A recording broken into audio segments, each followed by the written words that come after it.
partially fixed. Keyframe interval Okay. 0.5. That's shit. How does that work? Keyframe interval 0.5. I don't even know what that does. What does the keyframe interval do?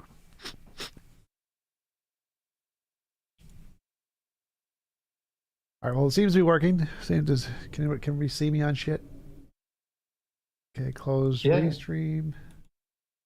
Let's go to my YouTube and make sure my YouTube is working because tech issues are stupid. All right, looks like we're live on my YouTube. All right, that's good enough. All right, I'll take it. That's fine. All right, looks like we're live. Brett, thanks for coming on. Yeah. Would you mind telling us a little bit about yourself before we get started?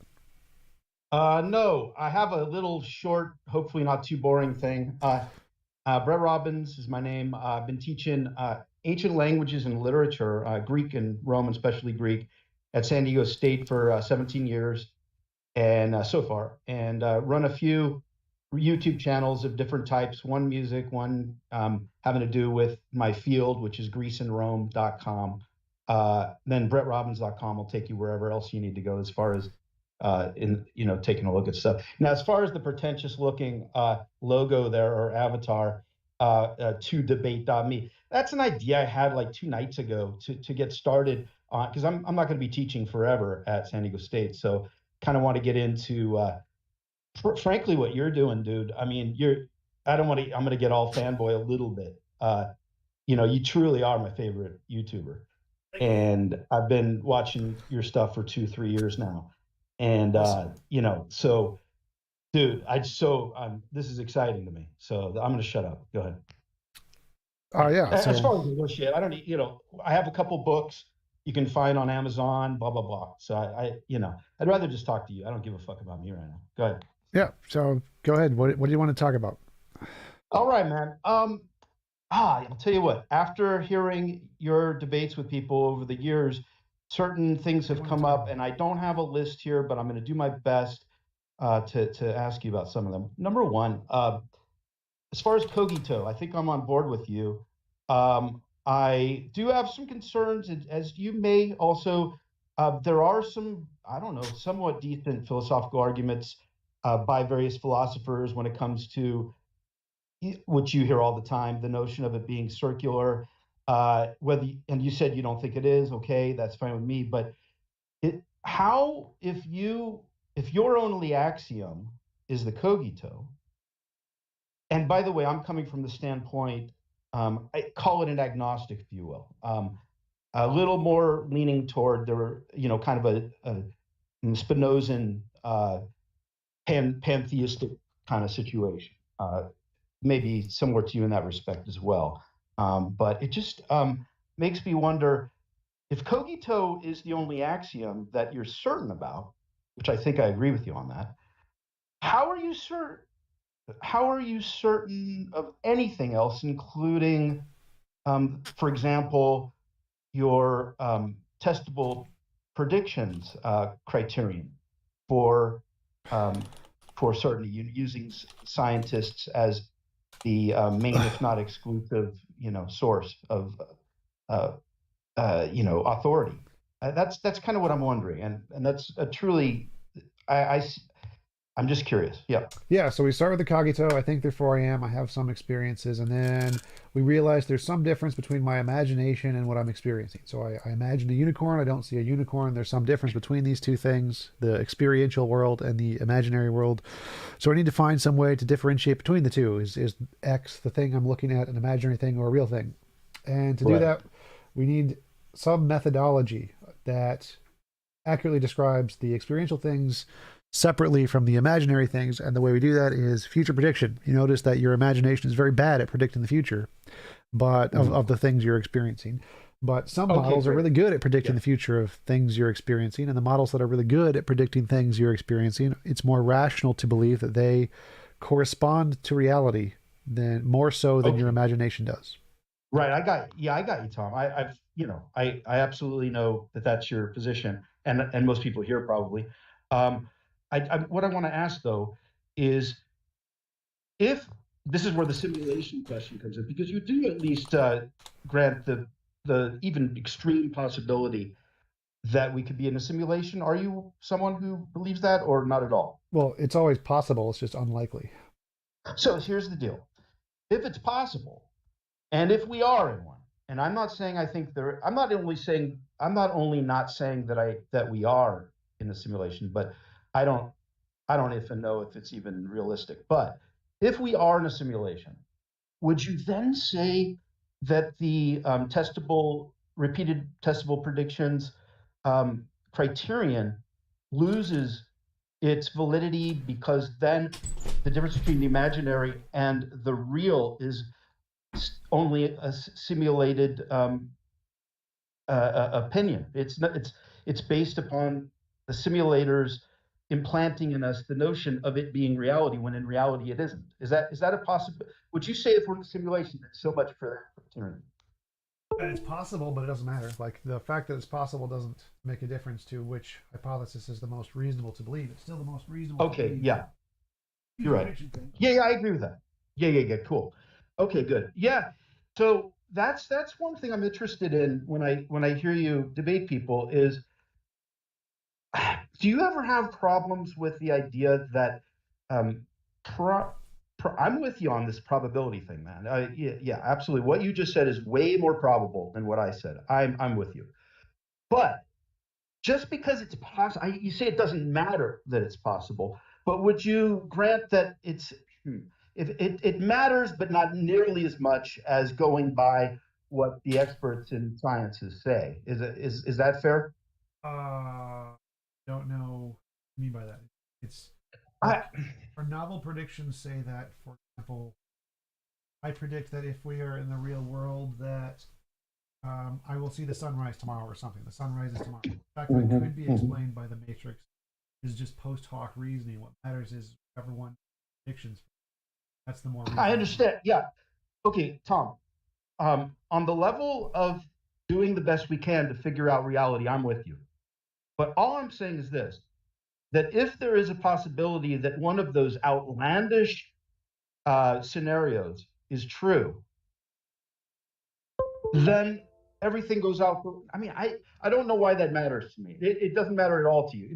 In other words, probability is enough for you to be close to certain enough not to be worried. I'm worried by the fact that something even crazily possible could be the situation. And if so, so much for the reasonable arguments that you and hopefully I make, when it comes to science, etc. But do you see? And then I'll just move on from here. If it's just simply a matter. What is the worry here? We could be wrong. Oh no. Yeah. Okay. Fuck it. Let's move on.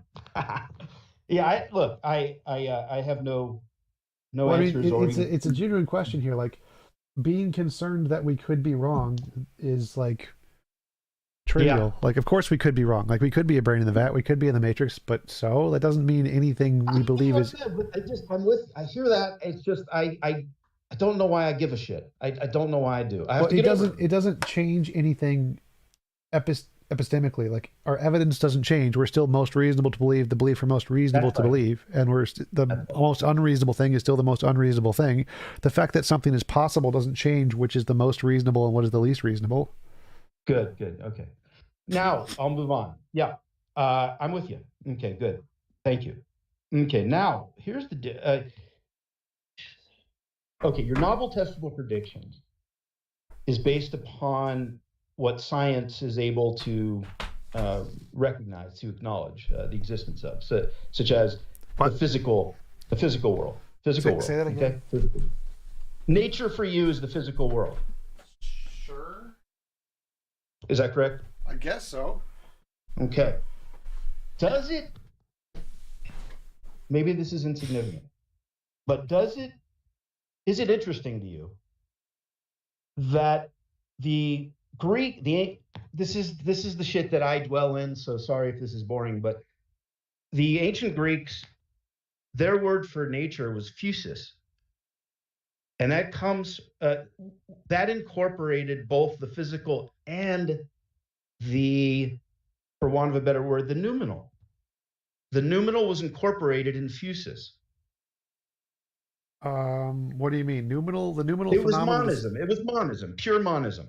Wait. So the numinal phenomenal distinction is the phenomenal is the stuff we can like apprehend with our experience. The nominal is the way it actually is, and we can never actually get to the way it actually is. Like the numinal is a real thing. It's reality as it is.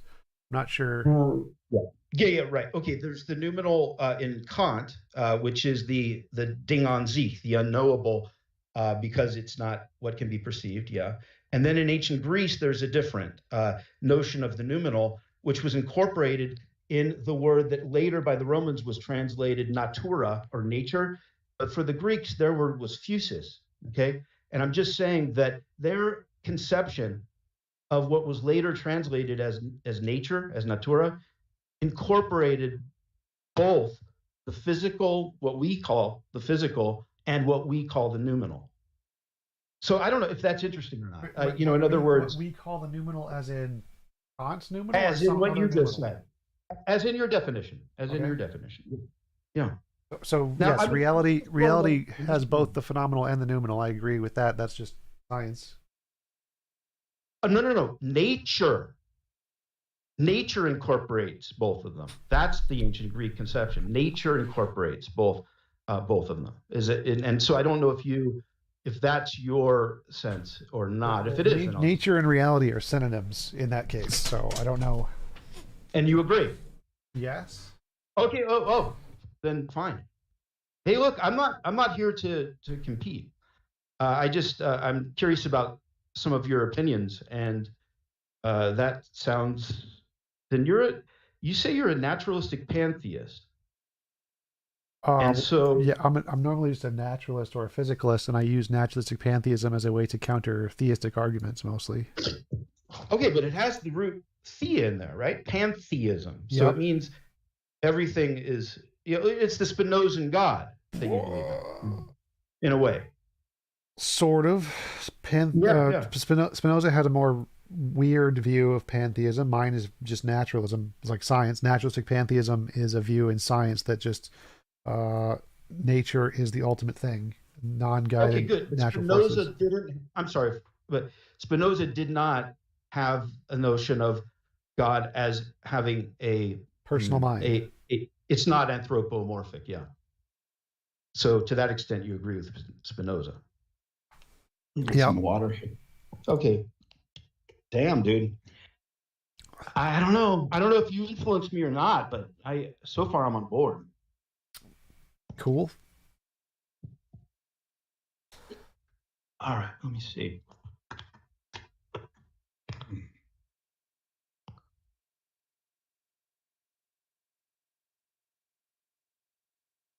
Oh, is this how it works? It's pretty much a question and answer session. More or less. I don't know. Like.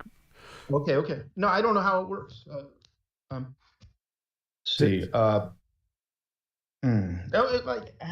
So in other words, so far I haven't brought up a topic that warrants a back and forth, I guess. I don't know. I mean, I could give a back and forth, like, so.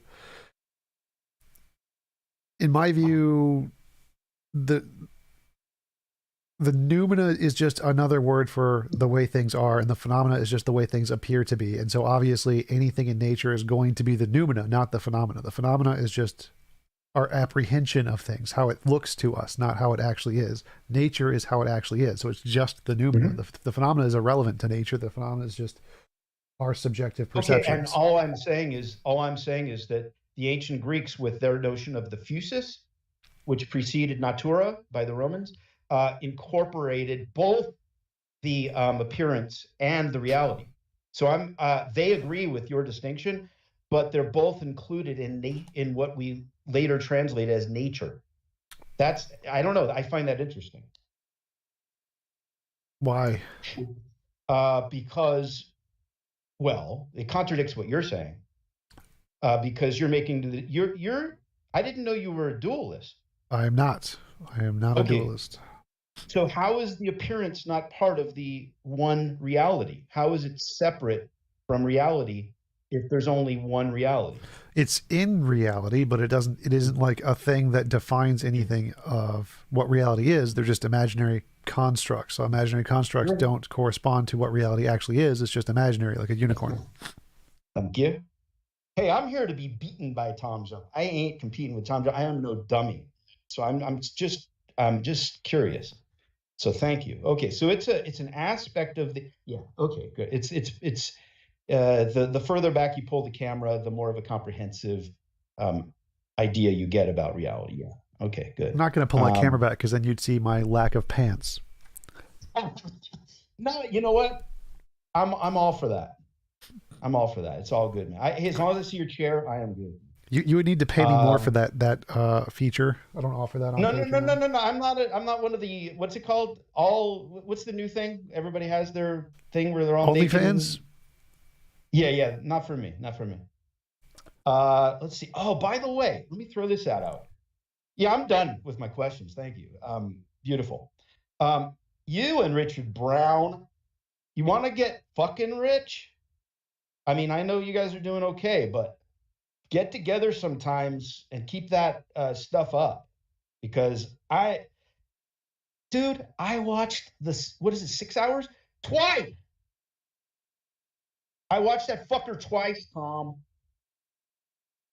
It's you guys together. I mean, it's unbelievable to me. That guy's amazing. Yeah. That guy's amazing. Well, that was an attempt at a give and take. Are you okay? How are you doing? You doing okay today? I guess so.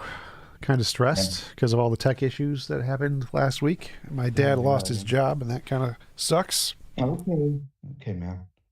Yeah, sorry to hear that. A lot of that fucking shit going on. Yep. Don't get well, me started. It's kind of his own fault a little bit because he's just not going to take the booster because he's a super Republican type.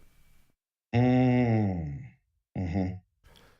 Yeah, boy, these are. Yeah, I hear you, Tom. This is. It's hard to. I do what I can to kind of. We live in the world. This is. I remember when I was your age. I'm old enough to be your big brother. Not quite dad. I remember thinking how boring it was to live in times that were just so like blasé. Like, oh man, those people who live in times where they're, fucked up must, how lucky they are. Well, here we are. I mean, this is never would have imagined, this, and in so many ways, dude. I don't mean one thing or another. I mean a lot of shit right now. Yeah. So I guess that's the only thing to talk about now. Oh, I think that even though politics is stupid, the world is still better than it's ever been in human history. So yeah, I agree overall. Yeah. Who else had that opinion? I'm trying to remember. Someone, like, it kind of surprised me that I have it to my tongue. Oh shit, I forgot. Whatever. Oh shit. Pinkman? Are you thinking Pinkman? Pinker. Steven Pinker. Better Angels of Our Nature. Yes, he did. He also holds that position. That theory, yeah. Yeah, maybe that's what I'm thinking. Yeah. Sounds familiar. Yeah. I guess I agree. It all depends on what aspect of the picture we're looking at, I guess. Because there's some. There are social things that are the worst it's ever been in the history of America, aren't there? I doubt it. Really? Compared to like slavery and the riots and the what's it? The Trail of Tears and the Japanese internment camps. I don't think so. I don't think we're. Nice point.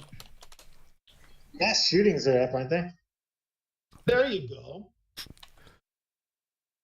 Mass shootings up. That rings a bell. Not that that's worse than all those other things. Just I think if you're just looking for 1 point, that's a bad one.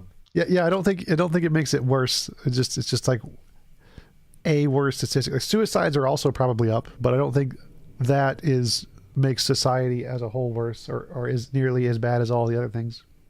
Believe it or not, supposedly, according to the right places to know these things, suicides are not up during COVID in particular for some reason, which is surprising to me.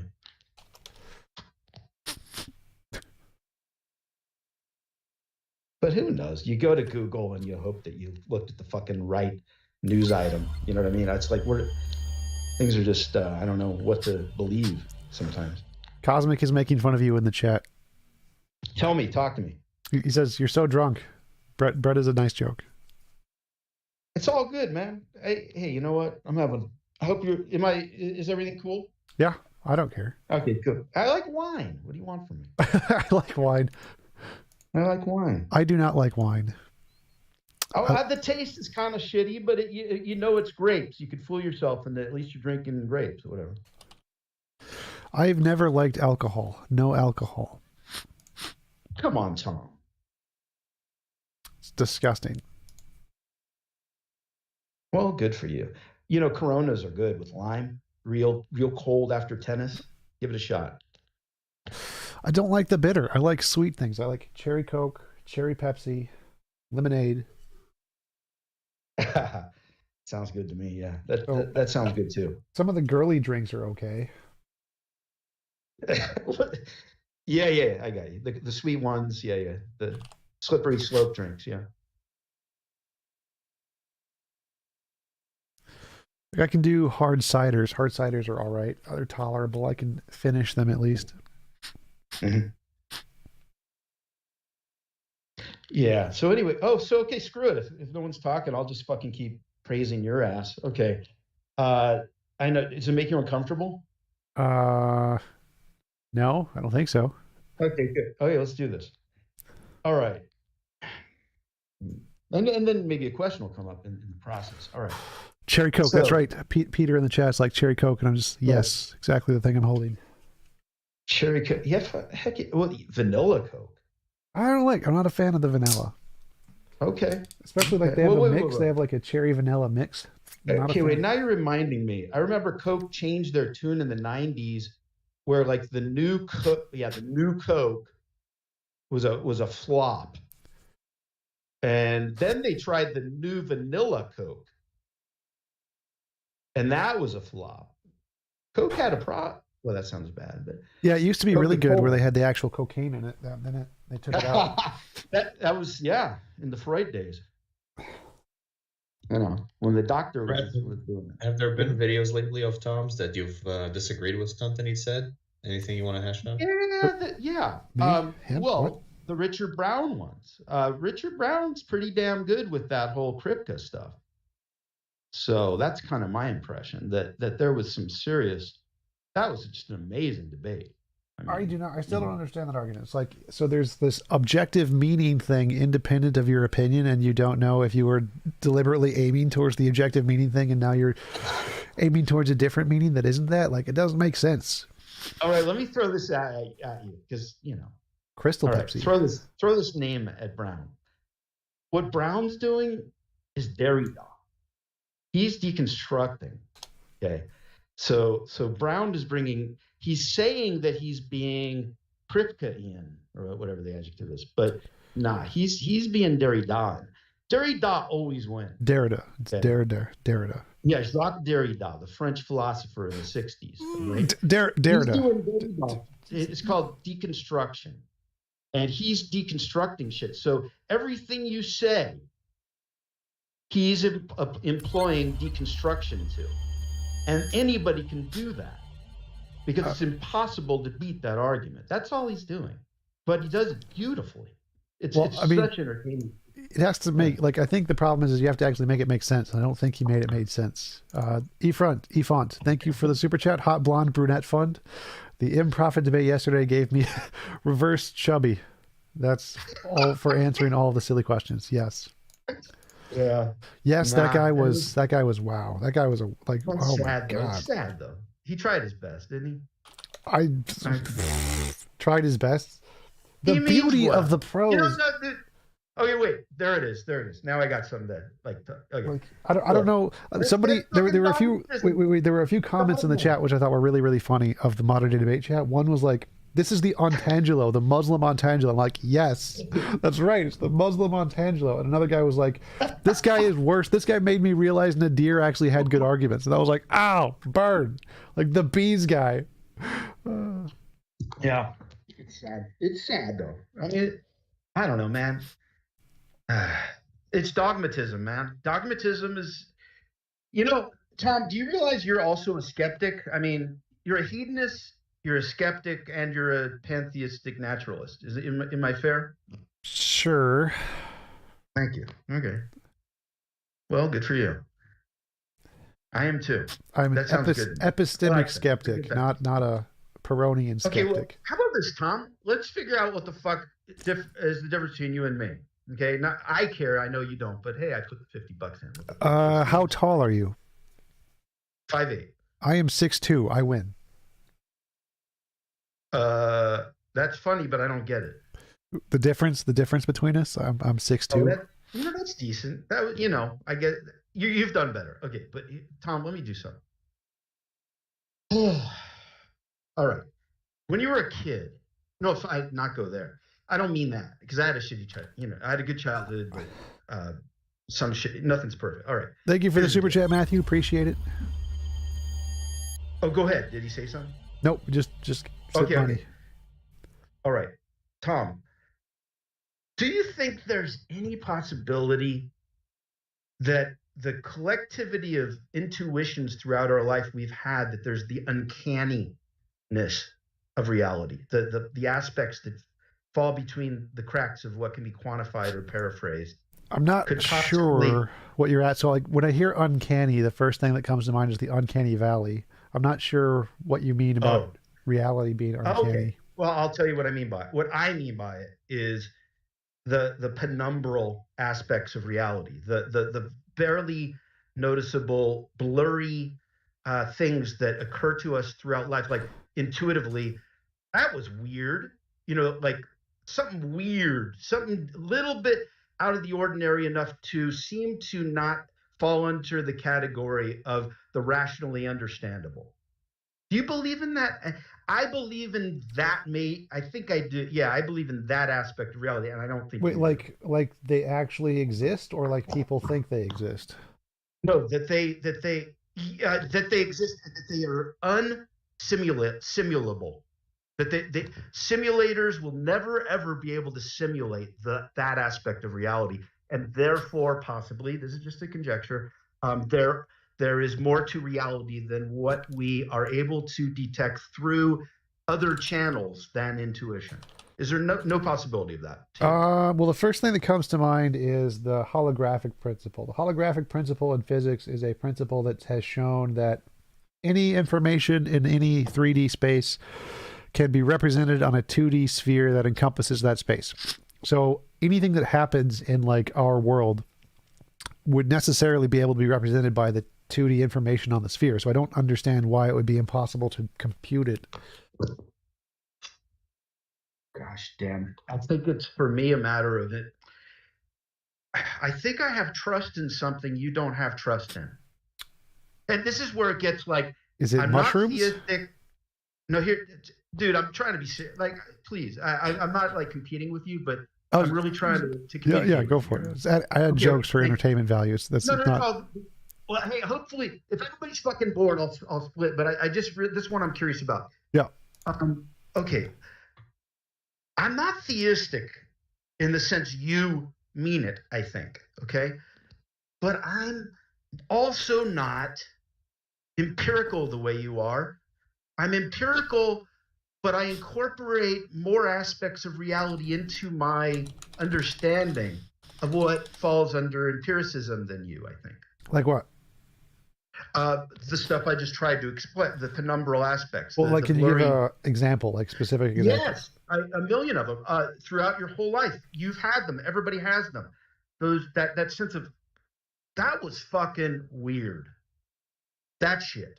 The stuff that, like, you don't know why, but in that moment, intuitively, you know that something's fucking, like... Can you give, like, a personal example of something you experienced that caused you to feel this? Like deja vu. Well, yes, thank you. Thank you. The good enough. Good enough. Deja vu? Yes. Well, Good deja enough. vu is just a result of similar things happening that your brain can't differentiate. Okay, so would That's you? weird.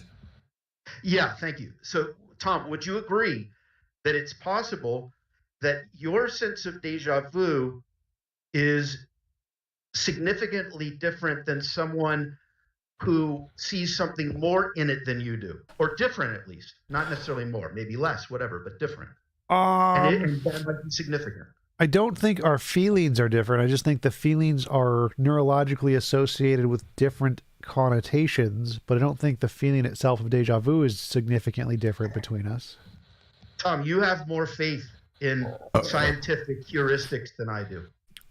You have faith that scientists will eventually one day be able to capture the weirdness of deja vu, and I don't. Yes. I believe we will literally be able to turn it on and turn it off in the brain. All right. Well, that's where we disagree. So I'm trying to think. Why Is there do any you think, way? why do you think scientists will not be able to capture that in the future? Ah, fuck. I don't have an answer. I don't have an answer. Well, do you think So, that's a good best position to hold? Like, so if you don't, Not yet. Not yet. No, I'm not holding it. I'm posing it. I don't know if I haven't tried to defend it yet. I'm going to work on that one. well, just I don't know yet. a thing to think about. If Yeah. like saying, I don't think scientists will do X, and if you are asked, well, why do you think that? And you're like, I don't know. The fact that you don't know something wouldn't ever be evidence or a good reason to believe a position. So it's usually Absolutely. not a You're right. good indication that you have a strong supporting evidence for that position other than just your intuition, unless you can actually give some kind of a good reason why. Well, you that's think the thing. That's the thing. It is strictly intuition, and I have trust in strict intuition in a way that you seem not to, and that's fine with me. Yes. Well, why do you trust intuition? Isn't there a lot of scientific evidence that I intuition is fucking wrong? trust intuition intuitively. So I guess that's presuppositionalistic in a way, isn't it? Well, circular, not precept, but yeah. Okay, thank gosh. Okay. I can live with that. I'm circular. I dig it. I like circles. What's the difference between circular and presuppositional?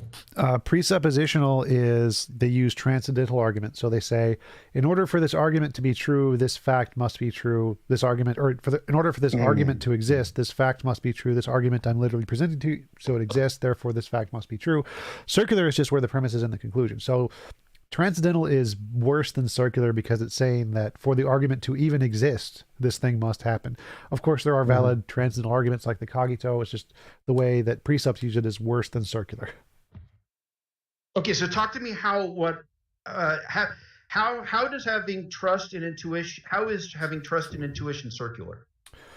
Oh no, what you said earlier, you said you have the reason you trust intuition, you trust it intuitively. That's circular because you're Okay, asking. fine. Then maybe I was being coy. I don't know, but let me say it over. I trust intuition. I don't know why I do. Okay, that would be like a argument from ignorance normally. I don't know, therefore I trust it, something. But the question would be is like, I would say we have lots of reasons to not trust intuition. Our intuitions have been proven false many, many, many times. So intuitions are not a reliable source of information, so we should not trust them. We should distrust How them. do you know that the times intuitions don't work are something different than what the intuitions that do work are enough to justify two different words for them? Maybe it's misnamed. Both of them under the umbrella of intuition. Maybe one is one thing and the other is the other. One works, the other doesn't. They could Two be. different things. They could be, but you would need to find a way to differentiate those. If you trust intuition, you would need to find a way to show which intuitions are the trustworthy ones and which are the untrustworthy ones. I know, Tom, but you just did what I said. You just said intuitions that are A and intuitions that are B. I'm saying they're not both intuitions. I'm saying the ones that don't work are not intuitions. If you say there's some that are similar but different, you would need to find a way to show that they're different. If you can't show that they're different, then you could say they're just as trustworthy as the other things, which we call intuitions. So if there's, you can show they're different by virtue of one works and the other doesn't. Right, that would be a great way to differentiate. But how do you show that those intuitions work?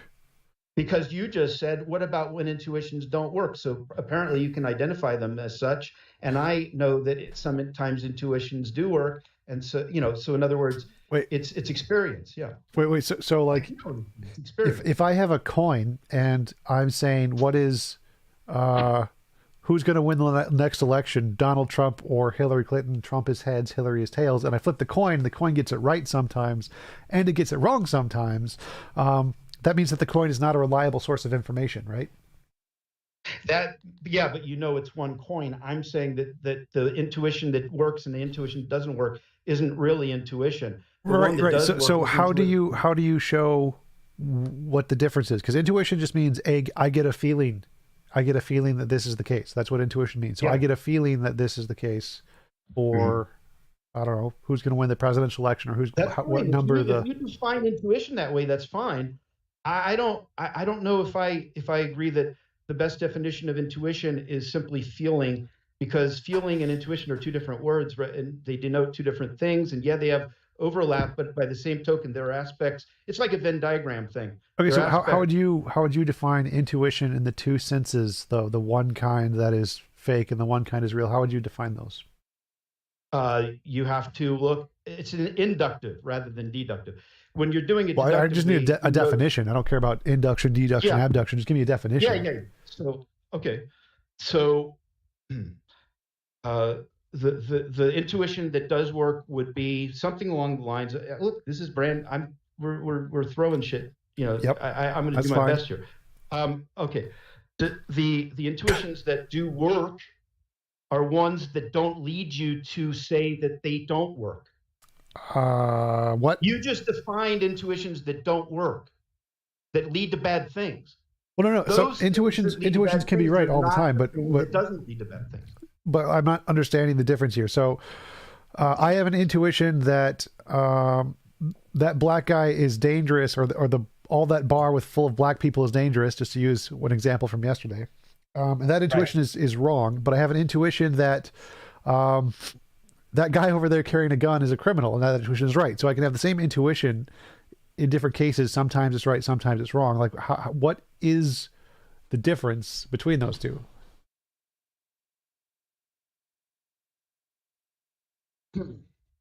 That's one way of understanding intuition.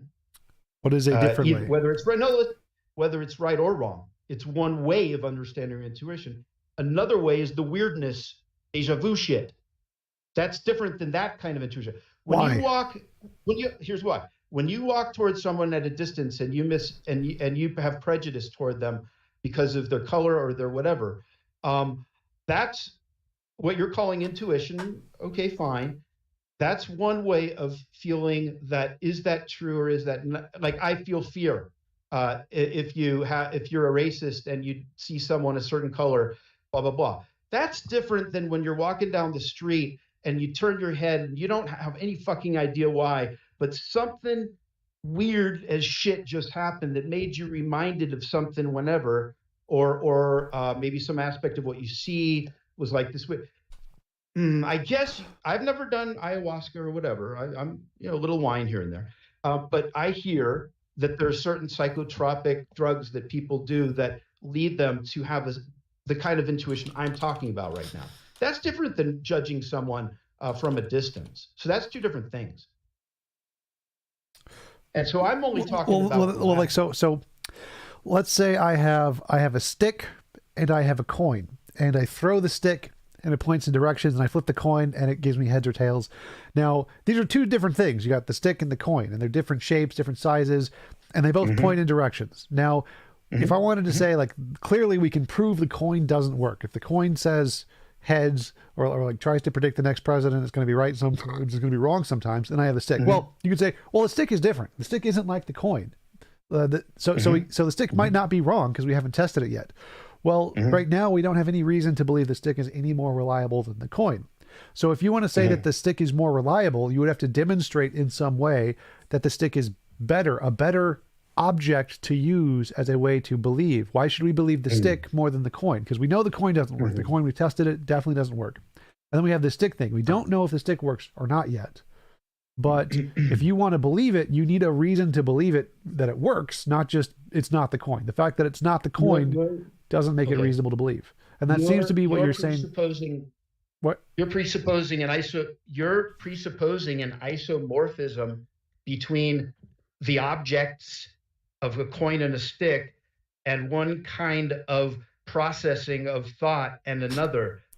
They're absolutely apples and oranges. Well, it's not an isomorphism. Isomorphism is a one-to-one correlation. But I'm saying that if you're saying that there are two kinds of intuitions, and there's one kind means that they're analogous in shape. That's literally what it's. So when something's isomorphic, it means not quite. So it's syllogism. Yeah, it's a syllogism. It's a syllogism. It's not the same. But so wait, let's go back. So the syllogism here is that you claim there are two kinds of intuitions. There's the kind that is wrong. And no, not me. I didn't do that. I'm saying I'm saying one of the two aspects of what you are defining as intuition, I am saying is not intuition in the same way that the first kind is. Yes. It's two different. Yes. So like stick in the coin, there's two different things. Right? No, these are not things we're talking about. It doesn't matter. It's an analogy. So it matters very much because it's processual. Literally, it involves time. Literally, intuition involves time. No. Thought experiments. Wait. Thought experiments. What they do is they isolate a variable. So the variable here that matters isn't the physicalness of the object. That doesn't matter. It's irrelevant. So what? I respect you too much to want to continue fighting with you. I don't want to. No. This is important. We gotta like understand this. I don't want to fight with you, man. That's fine. But I still gotta like understand what. I like this guy. I like this guy so much. So like, first of all, this is a good conversation, and I want to continue. I concede to victory. To defeat from the very beginning. But here's all. Tom, I think it matters because the analogy is flawed because one is processual and the other is purely material. And so when you're saying that one thing relates to another on the plane of material and one thing relates to another on the plane of process that involves temporal change, that analogy breaks down. Because okay, but that's not a part of the analogy. The difference is essential. That's not a part of the analogy. That doesn't matter. Literally doesn't matter. The topology of each of the figures of the analogy matters. Literally doesn't matter. Yeah. Okay, then I can disagree with you. I mean, you can tell me that it's not my opinion. Fine. I know. What has nothing to do with your opinion here. So. Hey, Richard Brown, listen to what I just did. Tell me if I'm right or wrong. All right. Anyway. No. So I think you're right. We have to go back. Go back. Yeah, I think you're right. I've been texting in the chat, and I finally have the ability to speak now. All right, so we need to go back. So the point of the analogy is, as you say, there are two things. There is intuition and a non-intuition thing. One is reliable, one is not reliable. That right? Is that accurate? No, I have to admit, I can't do any better than what I already did, Tom. I did the best I can. I'm looking for a yes or a no. So you're saying there's... No, because for formula, you're doing what they did to Jordan Peterson with the rephrasing thing. What? I don't agree. I don't agree that I said that. No. Okay, I'm not asking you if I'm asking you. I'm trying to rephrase your argument, and you can tell me this is right, this is not right, and then correct it. I can argue for myself, dude. Right. And I feel like we already did it. If you feel like I'm good with this topic, man. Like, this is, it's kind of. I gave everything I had to that. No, this is a good conversation. Lots of people are very entertained by this conversation, so it's a good thing to continue going. It's a patronizing thing to call it entertain when I want you to win, Tom. I want them all to love you, and I don't give a fuck what they think about me. I respect you too much to fight with you, dude. I don't want to fight with you. I'm not. This is not about fighting. I'm literally just asking questions. No. Everybody here knows that you're in that mode where you start laughing and kind of kicking ass on the other dude, and I don't want to be that dude. I don't want to be my ass kicked by you. You can call yourself a victor. I don't care. I'd rather change it. Fine. Do you think you did good on that? Just asking. Another thing to talk about other than. I don't know whoever asked that question. I don't know who they were talking to. I was talking to you. Do you think don't be mean. It's fine. No, I'm not being mean. I think. Well, I can't say what I think. I'm just asking, how do you think, Let me talk to you, dude. Sure. What did you say? What's your name, dude? You can call me Oracle or Oriax. Oracle. It's easy to remember. Oracle. Okay. Uwu. Theoretical. Can I call you Uwu? OWO. That sounds like the Uwu thing. That's why. I know. Oracle. Am I fucking full of shit here? I don't think so, but I think you're not the best at articulating, and neither am I. But I think I know what you're getting at. Okay, well, tell me how I could have improved my articulation, please. I'd like to hear you articulate. Like I said, I'm not the best at it. I would say. Well, so far I'm winning. Let's articulate together. Go ahead. Well, I don't. Well, I think that, but I think that for other reasons. But That's I would fine. say You that can when if you want to be competitive, let's articulate together. Go ahead. No. I'm saying. I'll compete with you. I'm not. What? Can we get back to the point? I'm still trying to focus on the point here. So, phrase his argument in a way that makes more sense to me. To me, it seems as if that the rephrasing of saying that there are good and bad, not good and bad, like correct and not correct evaluations of the. I'm forgetting words. I don't know what's going on with me. Intuition. Yeah, intuition. Jeez, like I don't know what I'm doing. Go ahead. Yeah, so like the different ways of intuition of saying that they either are correct or aren't correct. While that is a fact of reality, then to say that then they have to be testable and that there has to be some kind of correct and incorrect. Yes, there would be, but you would have to like go and use a different system to even evaluate that. So that would be where I would start with like the conversation, saying that it's too. Like everyone has kind of intuitions. Even science is based off of intuitions at its core. So if we remove all intuitions, like you said, then we would have a problem because then you get rid of all science and empiricism. So you can't do that, obviously. Okay, so I would agree with pretty much all of that, but the part I'm saying is are there two intuitions, or there's two kinds of things, either an intuition and a non-intuition? Because he said the second thing is not an intuition; it's a different kind of thing, and that's fine. But there's two kinds of things. Either there are two intuitions, or an intuition and non-intuition doesn't make a difference. There's two things. There's the ones that work and the ones that don't work, right? Right. And yes. Okay, go ahead. Go with that. Sorry to interrupt. Yes. Okay. So there's the ones that work and the ones that don't work. So like it's like if we have a coin and a stick, and we know the coin doesn't work. The coin is broken, and we want to know if the stick works. You can't just say it's not the coin. That is not evidence the stick works. So what I want is, as Uwu said, I want, how do we know, or what reason do we have to believe that the stick, which is analogous to the things that aren't the failed intuitions, how do we know that they work? Why should we trust the non-failing intuition thingies? It's axiomatic. It's committing to the axiom. That's all. If you either commit to the axiom of trusting intuition or you don't. And when I say trusting intuition, what I mean is the intuition that doesn't not work. In other words, when you say that you're seeing someone from the distance. Okay, but what if we don't know? What if we don't know if it works or not? So we have an intuition and we don't know if it works or not. How do we? Tom, please, can I just please finish my sentence and then I'll shut up for you. I promise. I'm just saying this. That when you misjudge someone from the distance by their color and you're racist and you're scared, that's a completely different type of experience than what I'm calling intuition. And therefore, that's fine.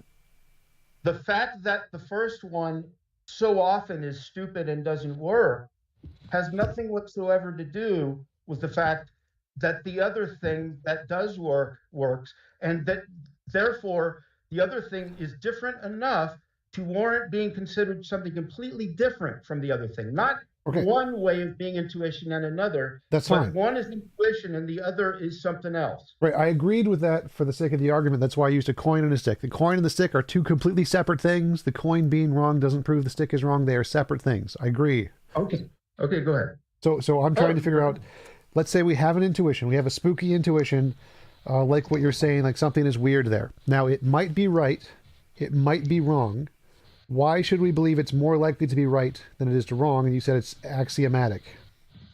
No, I'm saying that if you trust intuition and you don't trust the other thing, whatever the hell you want to call that, Sure. then your axiom consists of trusting in the thing that works. And the other thing that doesn't work is not part of the purview of what is incorporated That's fine. into That's fine. one's So we can term. so we can forget the racist analogy for now because that's not important.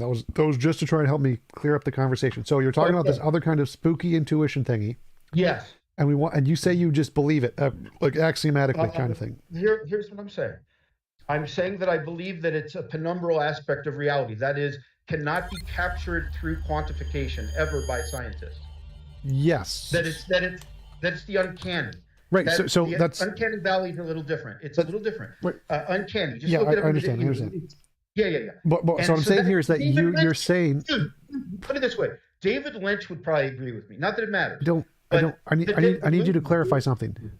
Go ahead. So when you say that you believe this intuition is a penumbral part of reality, you're saying it is a thing that science can't ever discover, I said right? trust, Something like that. Trust is different than belief for me. But go ahead. Those are the True. synonyms. I'm not picking at you.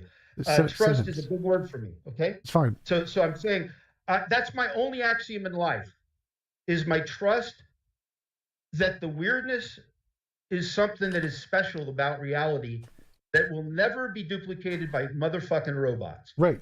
So you have a feeling that there is this thing you have experienced, and you believe this thing is special in reality. It's some new kind of ontology that science can't discover. I trust that it is not believe. You keep putting Belief and trust the are word synonyms. belief To in me, there. they're exactly the same thing. Not for me, and they're Okay. not. No, they're not. You want me to explain why? Because true comes from the Anglo-Saxon that is rooted in the very word tree. Tree and true come from the same root. So for me, it's a fusus thing. It's trust in this aspect of reality. Belief to me is a different thing than what I just described. So I'm using my own words here. Yeah, that's my understanding of trust. It's different than belief. You can say the synonyms. There's synonyms. There's a lot of synonyms, dude, and that doesn't mean they're the same word. So if you trust one of your intuitions, then you believe that intuition is true, correct? Yeah. Yes. Okay, Yeah, so let me say that again fucking slowly. in a way. If you trust your intuition, then that is a belief the intuition is true. That comes later. Yeah, that's conceptual. I Okay, agree. so trust and belief are the same thing. Trusting. No. Trust comes intuitive. Trust comes before belief. Belief is based upon trust. So you trust something, then you believe in it based upon your trust. The trust is deeper rooted. The trust comes from somewhere that we all know is real. And if we resist it by calling it God and saying that we're atheists and that there's no aspect of reality that is transcendent like that, then we're contradicting pantheistic naturalism, for one thing. Because Spinoza was all about this shit. Thanks for the super chat, Frank. Really appreciate it. Tom, the intuitions that work, and the others that don't exactly. But the sentence I'm focused on. Assuming that they both fall under the same category, and if it's essential to one that it works and not, I'm sorry, if it's essential to one that it works and essential to the other that it doesn't, the question is whether or not they deserve to be put under the same category. I don't care if you put them under the same category. We can put them in different categories. That's fine. But so the sentence I'm focusing on is wait. Hey, Richard Brown, because they are. I hope he listens.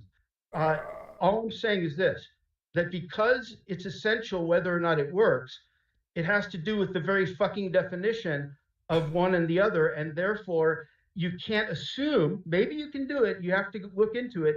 Whether you can consider them both under the same categorical umbrella. Care. We don't care about the category. There's separate categories. We agree. Stop bringing that up. We're done. We're done on that. They're separate topics. They're fine. Yeah. So the one that doesn't isn't. I don't care about the. We're done with the intuition thing. It doesn't matter. They're separate topics. Okay. We're agreed. Go ahead. So the question here, I want to focus on this one sentence. You believe it's true. You say believe. I didn't say believe. No. Remember. If you trust your intuition. You believe it's true, correct? If you trust your intuition, that means you believe it's true. Yes. Okay, so you believe that your intuition is true. Yes. Okay, so This is the question. Why do you believe your intuition is true? How can you tell the difference between it being true and false? Let's say you have an intuition that there is some spooky. Wait, stop. There's some spooky thing behind you. There's a spooky. You have a spooky intuition, and and you said that you believe that is something in reality that science will never discover. You used the word spooky. I didn't use the word spooky. It doesn't matter. The word itself literally doesn't matter. I'm just trying. It's shorthand for your argument. Qualifying based on the words you use. Stop. We're going back to the name. We got to focus on the point here. So you said that you believe when you have these intuitions, you believe that it is true that this intuition is describing something about reality that science will never discover, right? Capturing something about reality. Yeah. Okay, and so how do you know what reason describing is different than that does? They're synonyms. It literally not. No, So they're not. don't No, stop. they're not. Stop. They're not. Stop. So Hey, everybody. wait. they're not the same. Go ahead. Stop. So I'm better at talking than you. I'm better at communicating than you. I know that they're synonyms. So you know what, I Tom? know these better than you. Very defensive, Tom. Very defensive. We need to get to the point here. So The more defensive God. you are, the more transparent. oh my that God, is. just Can I actually stop. answer the question that Tom raised? Yeah, go ahead. Yeah, so at least I tried to already answer this question by saying that these are axiomatic things. Yes. And so because they're axiomatic, asking, well, how do you justify them is not you're completely your entire question is malformed. No. I thought you would know that, Tom. So Right, so you want me to justify an axiomatic view? no, I'm saying. Well, listen again. So. You have a belief, you have an intuition that there is some spooky or whatever word you want to use for it, sensation, and you believe that this It's based on something more than belief, though. Yeah, the belief is on we literally just went over this, and you literally just agreed. You believe it's true. That's a belief. Done. You're done. Sure. So that's a belief. You have a belief it's true, and you believe based on an axiomatic sense of it. Yeah, we're not there yet. Slow down. So you believe it. Stop. You believe it's something that science will never discover, and you believe that is true.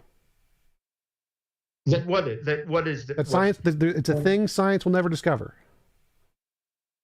That particular experience, not the phenomenon of it. I'm not saying it'll never. Dude, I am not at all saying they'll never discover the process of déjà vu. I agree with that. I'm saying that one particular experience I'm having subjectively in that moment is something that can never be duplicated. Okay, we're making progress now. That's good. Progress is good. So you're saying good. The conscious experience is something science will never discover? Neurologically, I'm sorry to interrupt.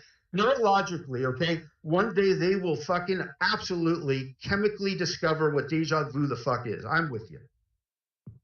Great, perfect. I'm saying my experience, my own experience that is non-intersubjective, ever. It can never be transferred through language, through tone, through any symbolism. It is something that is purely within my head. Therefore, it is real, and therefore it's what you call imaginary, but it actually is an aspect of reality that just because it can't be duplicated or quantified or paraphrased by science doesn't mean that it's not part of reality. Yes, science doesn't mean it can describe everything. So the point you're bringing up, you could have just said hard problem of consciousness. That would have been much clearer. Hey, if you missed that, that's fine.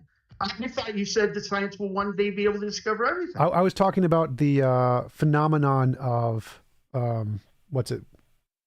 déjà vu. We would discover what the phenomenon is, where it is in the brain, what causes it. That's what I was talking about. You were talking about the experience itself, the hard problem of consciousness. I misunderstood you. Sorry about that. Yes. Yeah. Sorry about that. So that's what I was trying to clarify this whole time. No, well, you didn't say. Tom, you could have just said you're talking about chemicals. What's that? We're not talking about. If you weren't talking about the conceptions of it, you could have just said you're talking about chemicals, and that would have cleared the whole conversation. Yeah, it's more fun to draw it out. What the fuck? I mean, yeah, but it's also not like. Do you read a lot of Descartes? Get it out of your system. Heidegger's much better. That it's good to go in places that are uncomfortable and that require a lot of, Claritas is overrated, man. No, Heidegger and Hegel are garbage, and all they do is obfuscate and don't ever get to the actual point and make no progress. Have you read, Tom, of the 1,000 pages of Greater Logic? How much have you read? A lot. It's garbage. It's part of the philosophy curriculum. Be real. Out of the 1,000 pages of Greater Logic, how many did you read? I don't know. Well, how can you call it garbage if you haven't read it? That book is not garbage. Trust me. Hegel's writing style is garbage. Listen, late Hegel, not necessarily sucks, but early Hegel is different, okay? Greater Logic is a fucking artwork. It's absolutely, you know, I agree that it's really, really difficult. But he goes in places that are really amazing, really interesting, what he does. His version of logic is based on logos, not on traditional logic. So it's not an attempt to be clear at all. But, you know, and Heidegger, who else did you say? You said Heidegger is garbage. Is that what you just said? Yes. Okay, well, he's a fucking Nazi, so that's fucked. But I'll tell you what, when it comes to some of what he does with his writing about technology, for example, very prescient, man. I don't know, why throw everything out? Why say someone is absolutely shit? I mean, you know, that's just because it's not fair. Anti-intellectual is what it is. Because the purpose. I mean, if you want an actual like, that's unshareable. Let me answer his question first. So, you can say that someone is shit because the point of philosophy is clear communication and expressing ideas, and if they don't have clear communication, they're shit at philosophy. I don't know who agrees with that. Clarity is not a. Sometimes when you explore ideas, it's not clear. I mean, look at even some of the best social philosophers who aren't clear. Adorno, for example, I'm guessing you wouldn't mind that guy. Yes, garbage. Damn good writer. Derrida, Very garbage. hard to understand. Like I'm not a fan of any of the social constructionism or any of the postmodernists. I think they're all garbage. Yeah, but you're labeling, you know, writings that don't always conform to those labels. You know, like for example, Heidegger. Who ever talks about what he says about technology? Nobody. I didn't say writing. I said the person, the guy himself. Oh, he's a fucking piece of shit, man. So what? But the point is, does that mean that his writing is? Well, anyway, that's a topic for debate for sure. Yeah, that's fine. If you think that's you know, that's fine. I don't know. I mean, like, if he's writing about technology and he's a fucking piece of shit, do you not, you know, read what he writes about technology because he's a piece of shit? I don't know. That's your choice, I guess. Frank, when is the next? Frank asked, when is the next stream? I think I have one like every day for the next few weeks, which is cool. Whatever. Anyway, Thomas, sorry. Yep. You know, if I, what am I sorry about? No idea. Did you have a good time? Yeah, I mean, I'm fine with any kind of conversations. Like you're not Darth Dawkins. You're not as annoying as him, so I don't have a problem with this. Yeah. Well, but I am annoying though. I mean, because I've never enjoyed conversation in my entire life, so because of that, I find most conversations annoying. So it's not you. You're not particularly bad. Oh, thanks, Tom. Yeah. Well, anyway, I respect the fuck out of you. You are the most influential YouTuber for me. Nice. And I know it's a big overused word today. And I really appreciate what you do, dude. And just fucking go to the stars. I mean, I've been with you since about 4,000 subs. And however long ago that was. And appreciate what you do very much, man. Yep, appreciate it. Thanks for the compliment. By the way, what's the, Tom, what is the limit on, do you mind if maybe, I don't know, fucking half a year or a year from now I do it again? Or what? How does that work? I charge $50 for a debate. Anybody can pay me anytime. Yeah. No limit. Don't care. No limit. I could do this in a month. Tomorrow, you're free in 10 minutes. Sounds good. Hey, thanks so much, dude. You all have a good one. Anytime. Okay, man. Bye. Thank you, Marty, Mad Scientist, for the super chat. I appreciate it. Oh, there we go. I needed to pin Jay Schneider's comment because Jay Schneider is making a compilation video of my debate with Darth Dawkins and Godless Girl on his channel. Anybody else got any questions, comments, want to say shit, bring up any topics, make fun of Simon?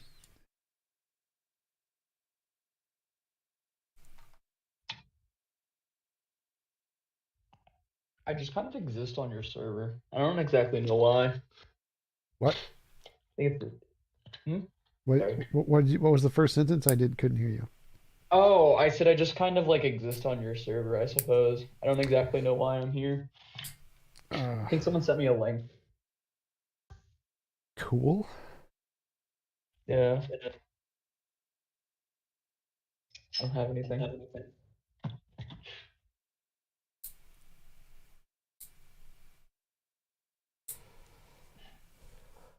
So, Beowulf? Actually, can I ask you something about something you said before the silence here? Sure.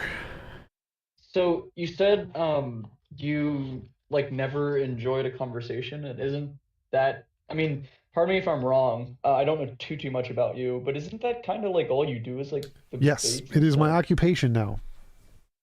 Oh. It's called irony. I suppose so. All right, that was it. I just thought it was a weird comment.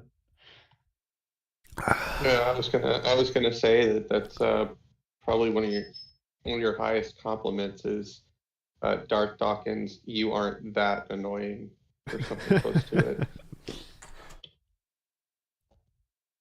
I do don't- think it was funny that he called you out on the genetic fallacy with the Nazi guy.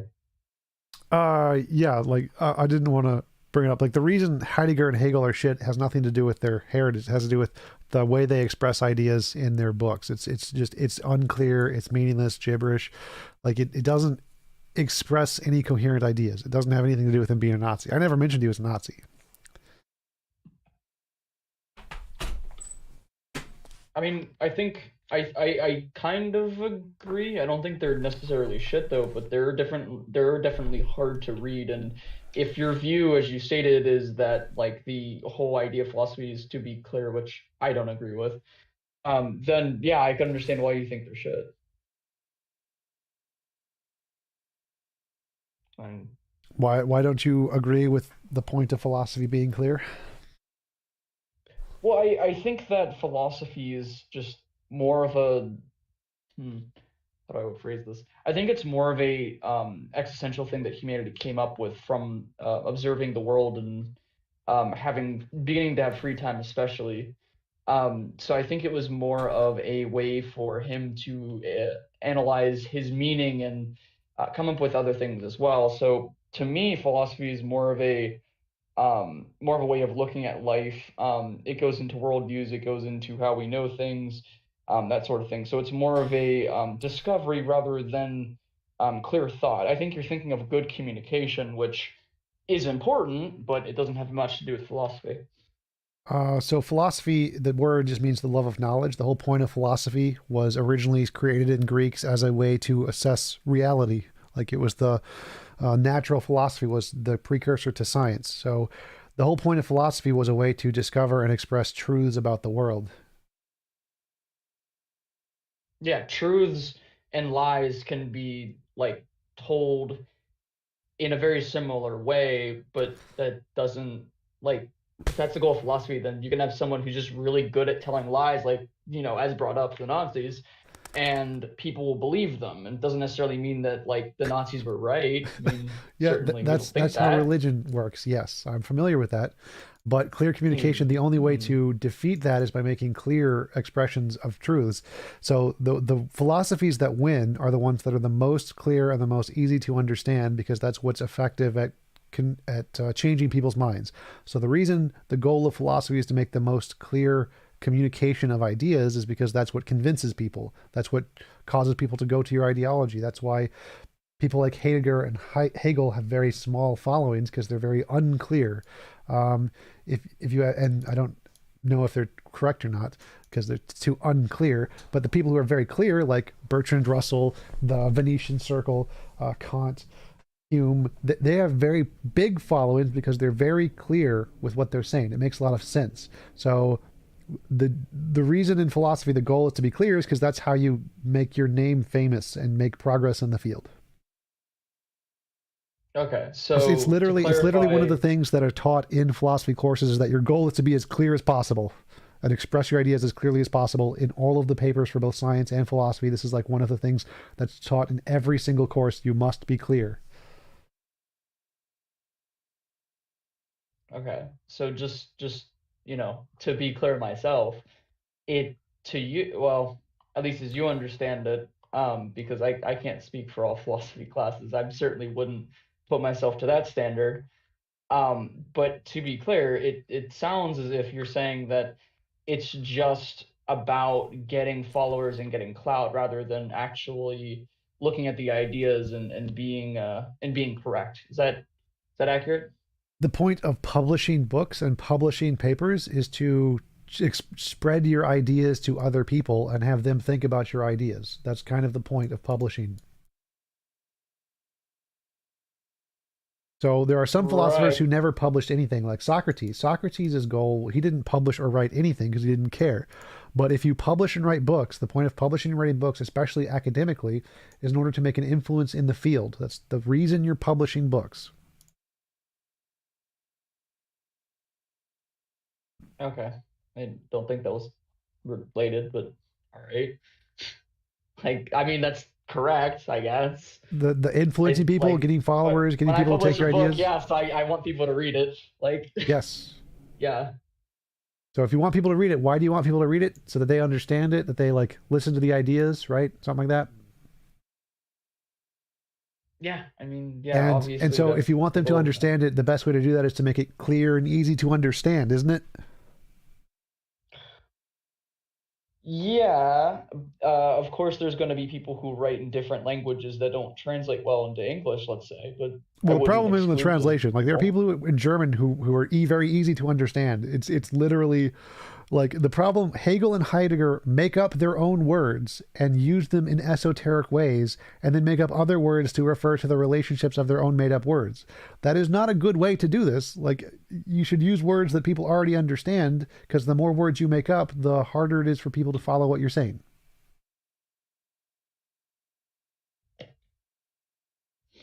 Yeah, I wouldn't right, I wouldn't disagree with that, but I still try to follow those things when I read those books. But I mean, I'm no expert on any of this stuff anyway. So I mean, yes, the goal would be to try to follow them, but it's harder to follow them if they're making up their own terminology that's never been used before. Yes, that's why you want it to be clear. Clear is good. Yeah, I mean, obviously in communication, I agree with that. Obviously, good communication is key, and that's why I think next to rhetoric, people should have a basis in good communication, because regardless of what side you're on, because I obviously don't agree with you on a lot of things, I imagine, but I like when you are very forward and very easy to understand, because obviously you're going to get a larger following and your ideas are going to spread throughout, and I try to do that myself. There's no animosity there. That's fair. Perfect one. TJump, you should read more of the Theology of Cornelius Van Til. It will recalibrate your understanding of unclear writing. Cornelius Van Til was one of the first two major precept silly guys. Rick James, hey TJ, what do you think about the debate topic? We are all Nazis, immoral evil. We are all, I breathe, you breathe, Nazis breathe, we're all Nazis. Oh no, Nazis.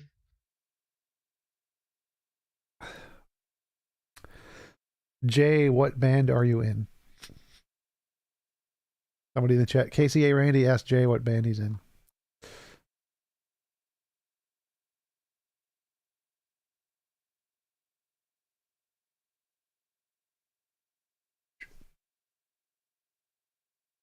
Anybody else got any questions, comments, things they want to talk about? Topics, philosophy, morality, God?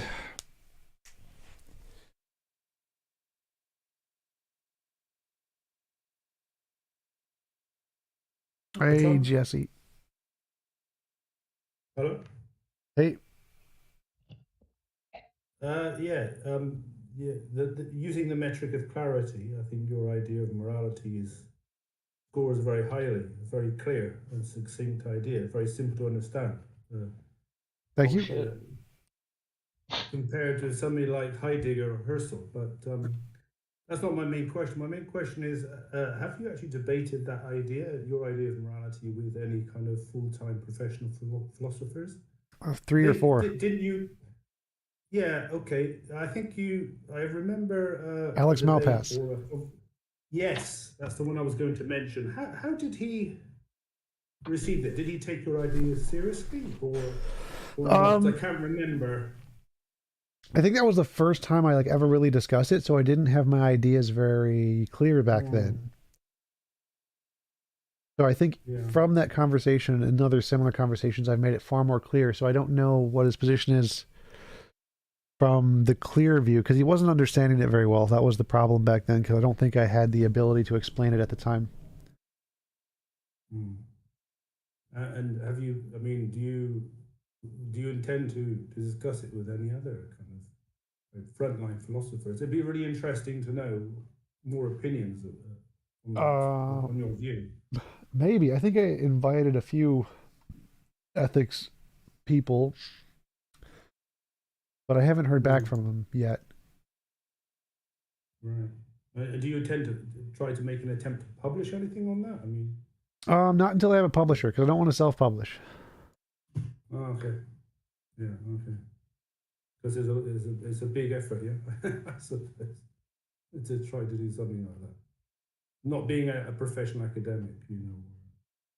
Yeah, and I don't really want to publish in an academic journal, because academic journals are you don't get any money. I want to publish a book. Yeah, sure. Sure. Garrick Austin asks, how much money is saved for thy holy atheist church? About 30 grand right now I have saved in my bank account. Real truth. Are you pro-patriotism? I guess. I don't see a problem with patriotism.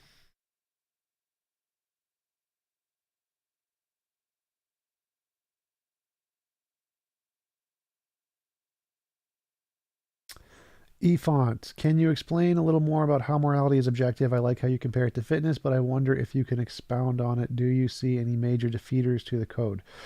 Yeah, so morality can be objective in several ways. It could be like a platonic object. It could be a law of physics. It could be a higher order emergent property like fitness, where it's just something that minds in our universe because of the way they are built and the laws of physics are determined to come about this set of beliefs or whatever. Do I see any major defeaters? Yeah, it's definitely possible that it wouldn't be universal. The only way it would be objective is if the same pattern would exist or come about universally, in all life forms in the universe. So if it was just subjective product of evolution, then that would be a defeat for it. Rick James, let me clarify. The question I have is, were all Nazis in the 20th century evil, immoral? No. There were many Nazis who actually fought against the party once they learned about all the bad things. So they weren't all evil, immoral. It's the ones who wanted to gas the Jews that are the evil, immoral ones. They literally wanted and did do it.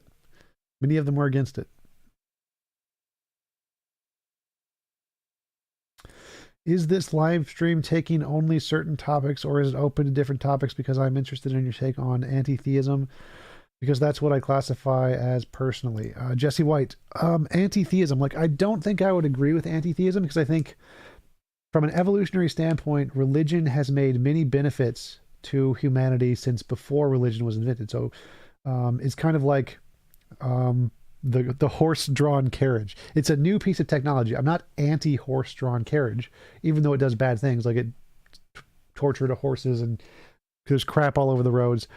But because there's a newer thing, a newer technology that's better and can do all the benefits that it has without all the consequences, it's now outdated and no longer useful. So I think that secular ideologies are better now, but religion was good in the past. It provided a benefit. So I wouldn't be anti-theistic. I'd be pro the better ideologies.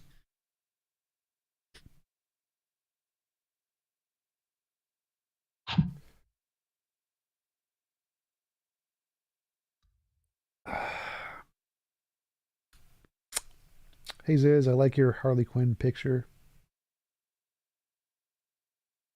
Thank Was that you saying that, or are you reading off the thing? Yeah, that was me saying that. Okay, thanks. It's better than Simon's cute baby owl.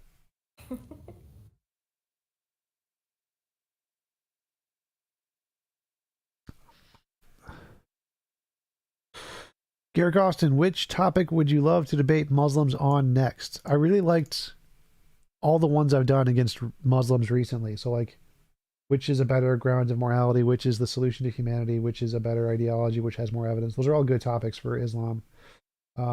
Islam is definitely interesting because they have a much different argument style than Christians do, which I'm definitely not used to. They bring up a lot of irrelevant topics. It seems like a lot of the Muslims, what they do is they throw a bunch of stuff out there that has nothing to do with the topic, like shotgunning. I forget what that's called, like the creationists do. And so getting used to debating them is a different experience than debating Christian theologians. Efont, does James from Modern Day Debate smell nice? He seems like he would. I don't think he smells like anything. He's very cheap. He doesn't spend money on perfumes. He wouldn't do that. Javier, Tom, Eddie from Rootpack's podcast said to DD that the Euthyphro dilemma is not a dilemma once you take one horn. According to William Lane Craig, it's not a dilemma for Christianity. Is that right? So the Euthyphro dilemma, the way it's originally phrased is something good because God said it's good, or did God say it's good because it's good based off some independent set of criteria? That's a true dilemma, but William Lane Craig and phrases it, he changes the phrasing a little bit. William Lane Craig and most theists address the argument, is something good because of God's command, or is it good because of something that has nothing to do with a God? That would be a false dilemma. So, like, because it could be a part of God that isn't his commands, and that would still be a part of God. So the false dilemma that theists are responding to is the claim that either something is good because what God said, or it has to be good for something that has nothing to do with a God whatsoever. And that's a false dichotomy.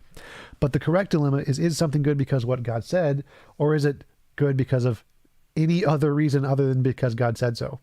That's a true dichotomy. P or not P is a true dichotomy. So it would be like, am I 6'2" because I said so?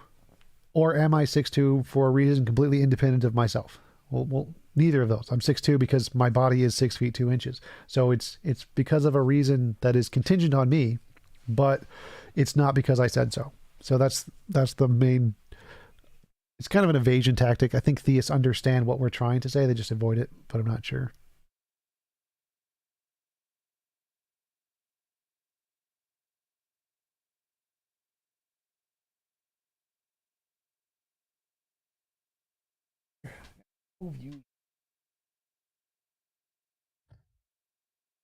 TikTok, no TikTok. Turn off. In now. I got 172 views. All right, that's a little more. Not bad. It's not bad. It's not bad. Tom, do you plan on making any more debunking videos? Truly like your ontological and teleological vids. I need an editor to do that stuff, because I don't want to do any of the technical work because it takes too long and it's too much work and I hate it. So if I have an editor to do that stuff for me, then I do more.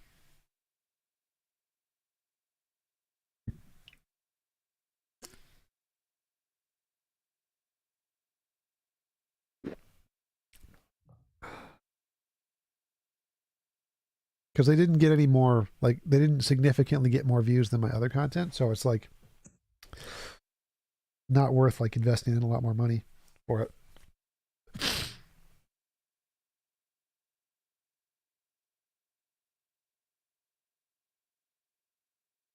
Tom, would you debate alongside Matt Dillahunty again? You did once before. I mean, after the recent comments he made, would you pair up with him again?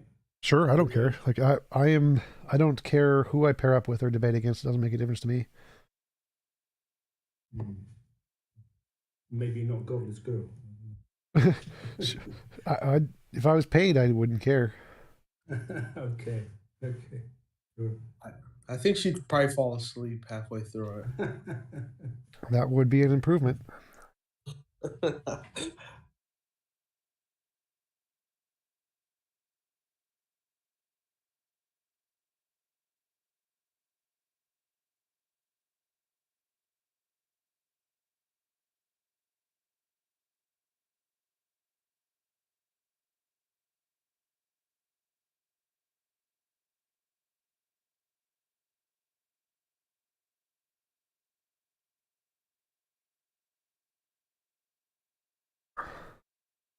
Hey, Tom, there's these Muslims on the Clubhouse app. Yep. And they discuss philosophy quite often. They were talking about something about how what's fundamental is independent or something like that. And I was just wondering if you would ever debate any of them. Sure, if you can get them to come on the Discord or on my YouTube channel or something. Clubhouse, I don't like going on Clubhouse. It's harder to record. Yeah, I understand.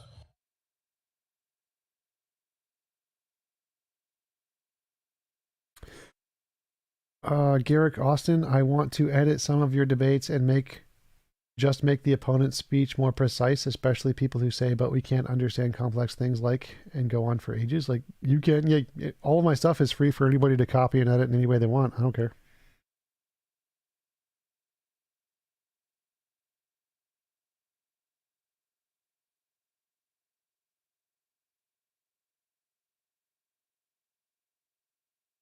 Hey, Tom. I have a question about your objective morality Sure. ideas. So you more or less, from what I understand, think that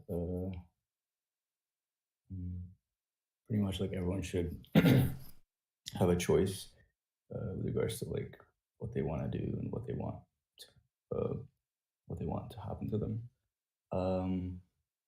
So I sort of have a question about the whole idea of like consent and how would that work in this system? Would it work through how it works now, like through language? No, it'd be like a law of physics. It'd be literally physically impossible to force anyone to do anything they don't consent to doing. And how do you consent? I would like to do this. So you use language. Or desires, intentions. It could be psychological. Can that be like interpreted or misinterpreted depending on like no which community you're in and things like this? Because it's based on your brain. Like, if your brain desires to do something, that's consent. Whether anybody else is aware of it is irrelevant. Right. See. Okay, makes sense to me. So it would be like the laws of physics would be aware of it, and that's all that matters. So if you don't consent, the laws of physics would not allow you to be punched in the face, essentially. Right. So it's somehow like connected to like your desires or whatever. Yeah. So a way to do it in the real world would be like give everyone a personal force field or something, and they can voluntarily choose to turn it off, but until they do, no one can punch them in the face. Okay. Let me see. Thanks for that. Yep.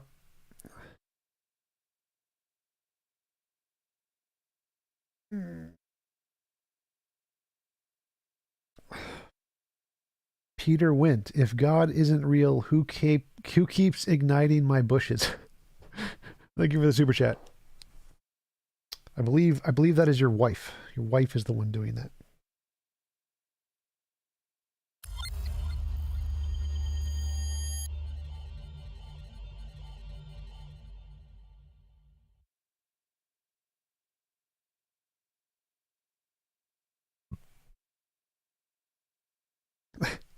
Does anyone need pillars of salt? My lawn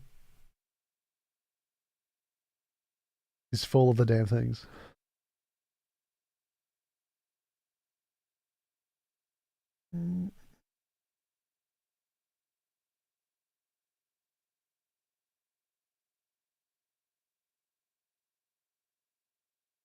Tom, I just thought of a very good kind of model case to kind of illustrate your model of morality really well. I mean, I might be labouring the point now because I think you've made it quite clear. But Go anyway, I always think when I think of trying to work out in my mind how your idea of morality works, is the Gestapo officer at Anne Frank's door, because preventing the Gestapo officer's will to arrest Anne Frank is immoral, but his imposition on her will to live is a greater immorality. Yes.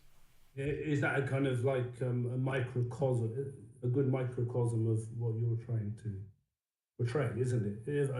I know it sounds very simple, Sort of, yeah. More or less. But I would make one caveat is that your will only applies to yourself and your property. So if you have a will to do something to somebody else, that it isn't immoral for you not to get that. It's not immoral for the Gestapo officer to try to impose his will on arresting Anne Frank. Well, it's not immoral if the Gestapo officer does not get Anne Frank. So if you will something, like if I will to punch you in the face, if I don't get to punch you in the face, if I'm stopped from doing that, that's not immoral because my will doesn't apply to you or your property. So I don't get to will to take your stuff. Right. So that's immoral because he doesn't get to do that. It's not the fact that his act itself is more of an his will being imposed against is less than the imposition. Well, no. It's like your will doesn't apply to other people and their property. So your will is not being opposed upon if you will to do something that somebody else's stuff and you don't get to do it.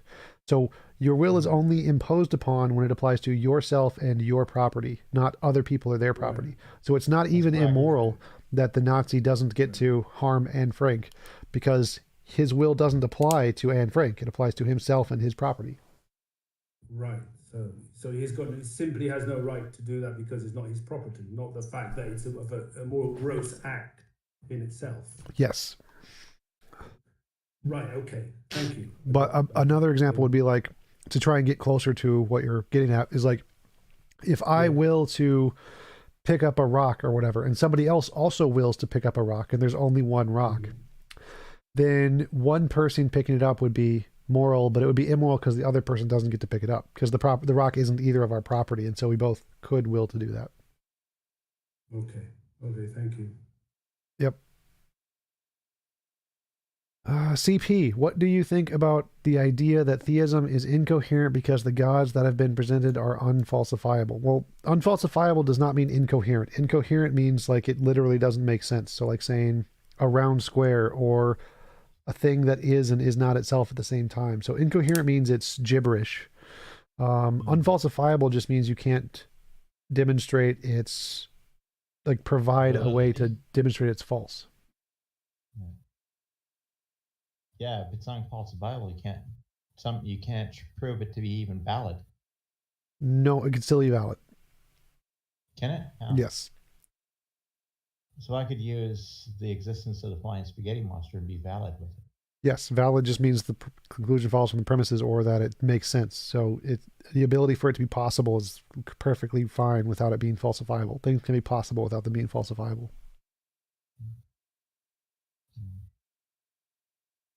So far, I've seen no possibilities for God.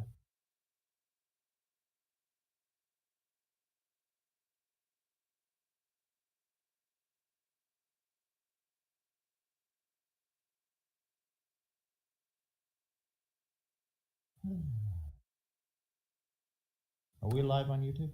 Yes. Just asking. I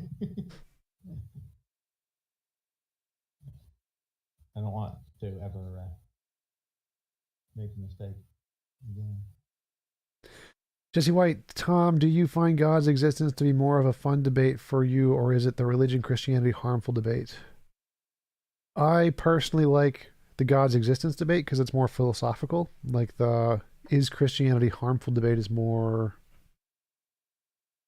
stats based. You just got to bring up the stats, and that's not as fun because I don't like the research.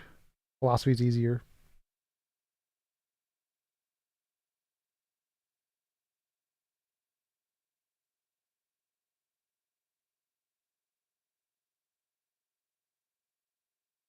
Garrick Austin says hello from YouTube.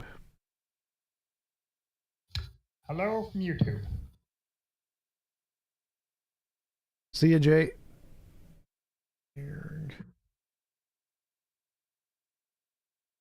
Oops, I didn't mean to do that.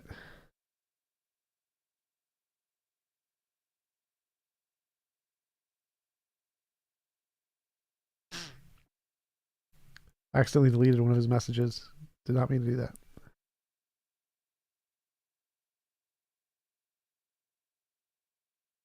It's already 4 o'clock. Holy shit. All right, anybody else got any interesting things to say? Stuff they're doing?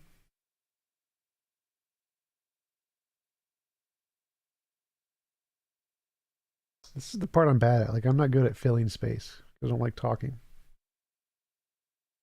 All I know is Arabic is a beautiful language.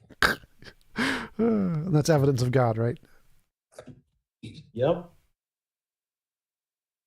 Have I ever debated a Scientologist or a Mormon? Yes, Efont. I've debated several Mormons. There's one with El Kwaku something on my YouTube channel, and I think a few others. Don't know about Scientologists, though. I don't think they debate much.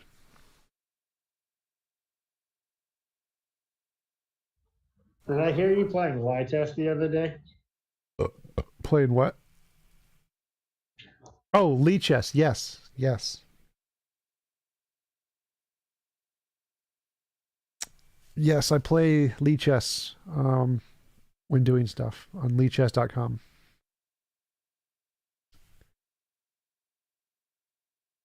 Hey, Tom, are you gonna ever debate Jay Dyer again? Well, he blocked me on everything, so it seems unlikely, but I wouldn't mind. Gosh. Yeah,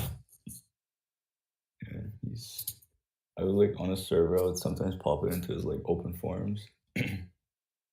Just like he would just take questions from the audience and I wouldn't do that. I don't do any of those. They're boring.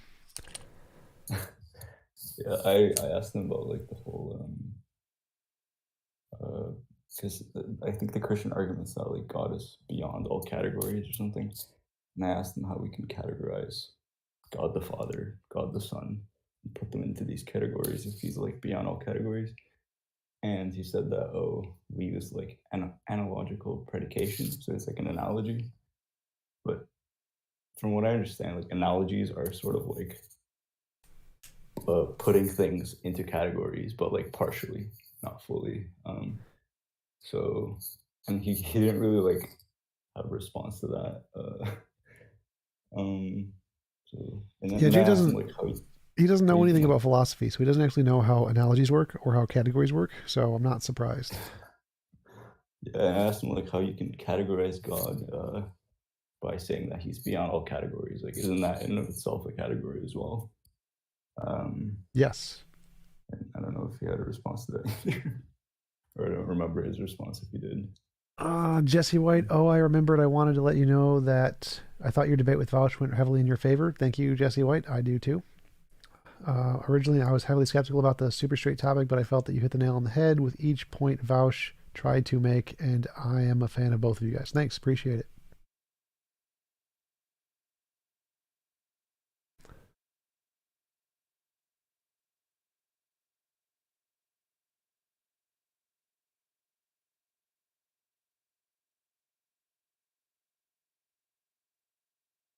Can we settle the whole God debate over a game of chess?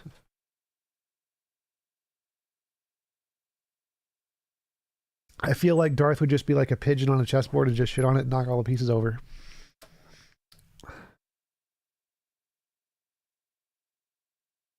Jesse, which comment? Which statement? The Vaush one or the... I read them both, yeah. You could just go back. You can just reverse like a minute or two into the stream and you'll be able to see it.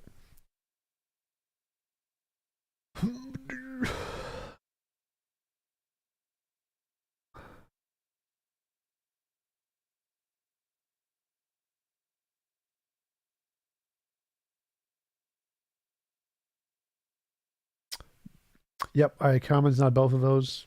You can just scroll back like a minute or 2 minutes or something, 5 minutes, or just open the transcript.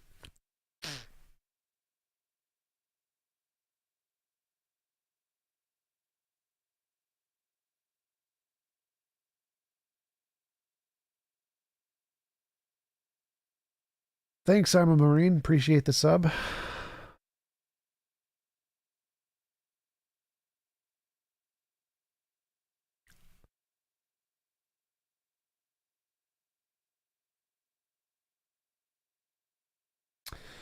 TJump, if you were to have a sub sandwich, what would be the ultimate toppings on it? Meatballs, cheese, Well, sauce. I can't complain about that one.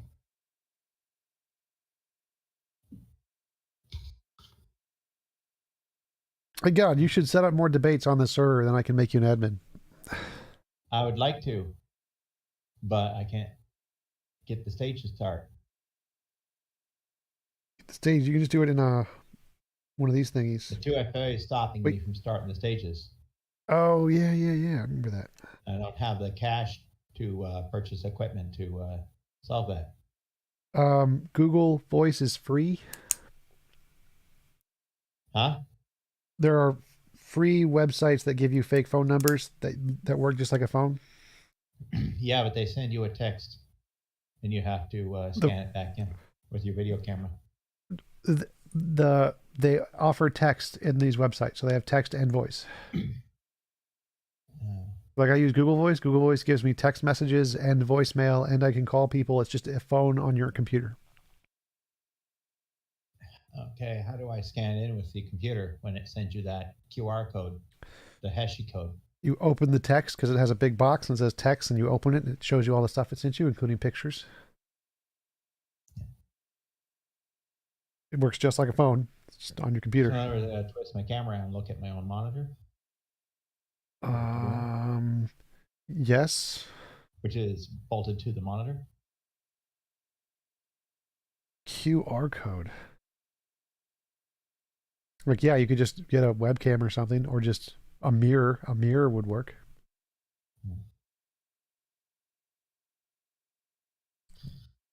Eventually, I'll get the money to be able to get a piece of gear. I want one anyways. I just don't want anything. I don't want to spend $600 to buy a decent device. It's going to be good for a few years. Yeah, I wouldn't spend $600 on anything. I wouldn't even buy a PlayStation 5 for $600.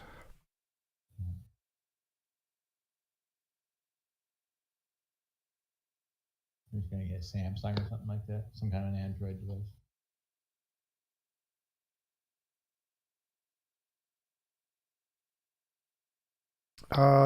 Garrick Austin, when you listen to Two Theists debate, what goes through your mind? To me, it's like two wrong answers arguing with each other, more or less. It's like Harry Potter versus Star Trek. Harry Potter versus Star Trek? Yep. Appreciate the super chat, Matthew, with the good luck, have fun emoji thingy. I like both. I'd probably have to go with Star Trek, though. So Jesse White, a few weeks ago, I saw TJump on a debate panel. I think it was with David Wood and two other debaters.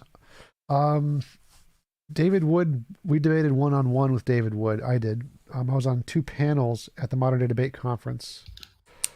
One was on social justice, critical race theory with Destiny. And the other one was another social justice one, I forget. Second best Bob, thank you for the membership. Appreciate it. Star Trek wins. Second best Bob. I like Harry Potter better than Star Trek. I like them both, but at least the Star Trek gives you a lot more viewing time. You get a lot more shows to watch. Quality over quantity. The other. I take the 500 episodes of Star Trek. Jane Thompson, hey Tom, are you planning to talk to Unknown Knowns Philosophy? Maybe if he pays me $50, sure.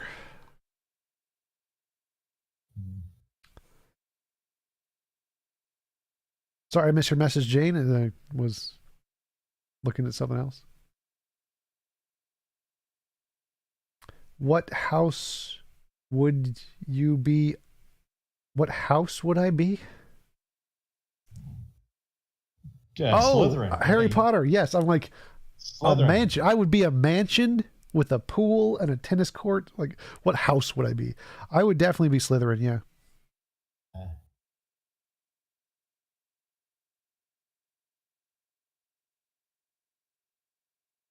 Slytherin is by far the best. How far am I from reporting the advice?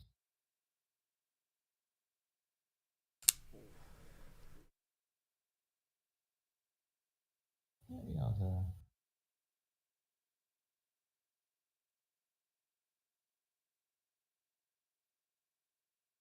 give me an incentive to force myself to do this.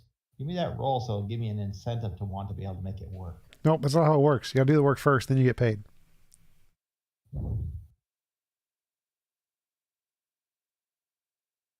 I just meant it give me an incentive, force me to get myself wound up to it. That's what I did. I said, if you do it, you could become an admin. Give me lots of debates, and you can become an admin.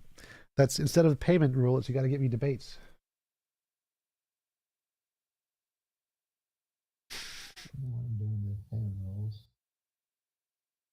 I would not be Ravenclaw. I would be full Slytherin because I would be experimenting on shit. I'd be like magic and potions and doing all the kinds of crappy evil tests. Right. I would be into that shit. Yeah. You know, it's like Rectum Shenprom. Fun spell. Like, that was one of the things I was kind of disappointed with Harry Potter. Like, given how much awesome magic there is, nothing happened. Like, no one did any awesome magic. Like, even the big magic battles were kind of like meh. Like, there's so much stuff there, and like no one was ever using like real magic. Yeah, you are right, kind of.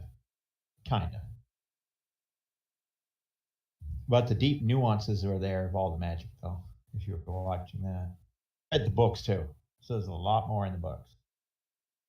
I've just come back in. What are we talking about? Harry Potter, apparently. Potatoes. Are we complaining that the end battle scene in the book's got tons of magic and none of it's in the film? Well, no, it's like even in the books, the amount of magic that's done is very underwhelming compared to the amount of magic that's actually there. So, like, you rarely ever see anybody using magic in the books or in the movie, and the magic they do is far less like profound than what's actually able to be done. Yes, yeah. It's that problem that in Harry Potter is I listen to a podcast and they say that any wizard should just use this, if they want to defeat someone, just use the stupefy spell, and then get a brick.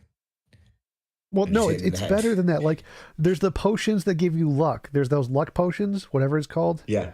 Like, everyone should just have a stock of those. Like, there should be like 1,000 of them in their pockets. And then you should have like there's teleportation spells. There's teleportation spells and objects. You could teleport like a needle into somebody's eye or into their throat or whatever. Victory is yours. Like, the amount of magic you can do is so amazing, and yet they do nothing. Just slight air pressure density. You could kill somebody just by adding too much air pressure. Like, if they have wind spells, just do that. You win. Yeah, but is the idea that like maybe Dumbledore is such a good wizard because he realizes this and nobody else does. That he uses that, but he doesn't even in the films. But it's got the same thing as the Star Wars problem, yeah? Now they're making the prequels. They have to up the sci-fi and up the experience, so they're making it not work because they're having to include more amazing magic in the new ones. I liked the prequels. Old ones.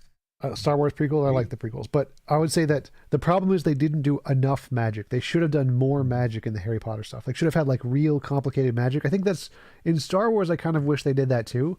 Like, if they ever make a Star Wars movie, the R2-D2 problem in Star Wars, where he can do so much in the past that he can't do in the future. I really don't see that as a big issue. But Jeffrey Thorgood, thank you for the super chat. How much money do you need to fund your atheist church? Is there a site with this information? I don't have a site up yet because I don't have my 501c3 done yet, but I'm going to need about like $4 million. So it's quite a bit. I don't have that. But the Star Trek and or Star Wars both They talk about you see how hard it is to beat some of the ships. It's simple, stupid, simple to defeat any ship anywhere in both genres. Well, no, I mean for Star Wars, you come out of hyperdrive, you come out of hyperspace right at the side of one of the ships if you want to destroy it, and any little piece of junk scooter can go hyperspeed. Yeah, that was because in the new ones, that lady used hyperdrive to just hyperdrive through a ship, which was just stupid and broke the entire thing. Like, there's no point to go through destroying the Star Destroyer, just hyperdrive into it, everything dies. So that was stupid. But with Star Wars, I think the bigger issue is the Force. Like, with the Force, what they're doing is, like, you should put a bubble of the Force around you so you could feel any type of Force, because all someone would have to do is, like, put a little Force bubble under your foot and make you trip, and then they could lightsaber you or just suffocate you or stop your heart or whatever, or send like a little rock to, like, hit you in the leg. There's so much more you could do with the Force, and they just didn't do it. So it's like, I'm going to grab a big object and throw it at you. Like, that's. Have you ever read the books? Yeah, Vader was breaking necks with the Force. That's still kind of basic.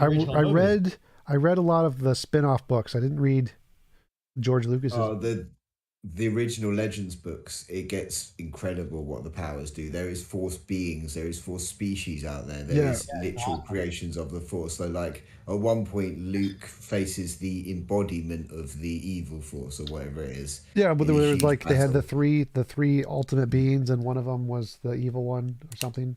Yeah, it's different in Legends, but yeah, it's the same principle. But the Force in the books, when you get into Expanded Universe, Fallen Empires, and all that kind of stuff, gets so much bigger. But they just don't show it in the TV, in the movies. They never got to that point, I guess.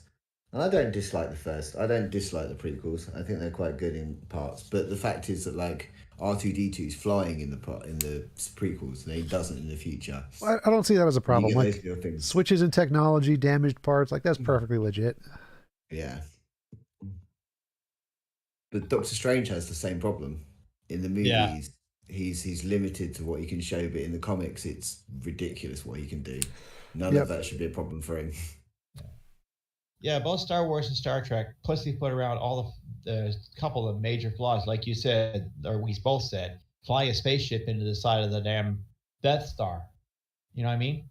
You fly a TIE fighter into the side of the Death Star at the speed of light. That's they did that in the new ones, and it breaks the story. Yeah, that's why I didn't watch the new ones, thankfully, because I didn't see that. Thankfully, I'm gonna gotta go to the bathroom. Be back in a minute. Have you seen Discovery? Star Trek Discovery? Yeah. Yes, I've seen it. I saw a criticism of that the fact that they keep on just warping into battles. Why wouldn't you just like be like 400 miles away? You can cover that distance really quickly, so why walk right into the middle of a battle? No, actually, all you do is rig up a kinetic impactor with a hyperdrive.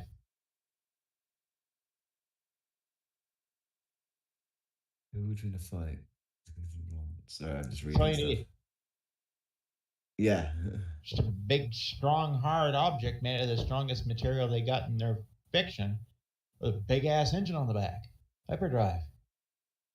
Yeah, well, I think space battles is going to be an interesting thing if they ever do develop them, because there's a lot running on that. How you're going to catch someone when you're going warp speed?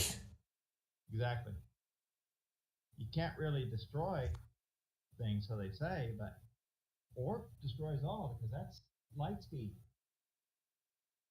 Yeah, I think that by the time they've left, if you don't already know where they're going, they're lost the moment they leave. Yeah, you'd have to intercept them somehow, and I don't know how you do that from the side below.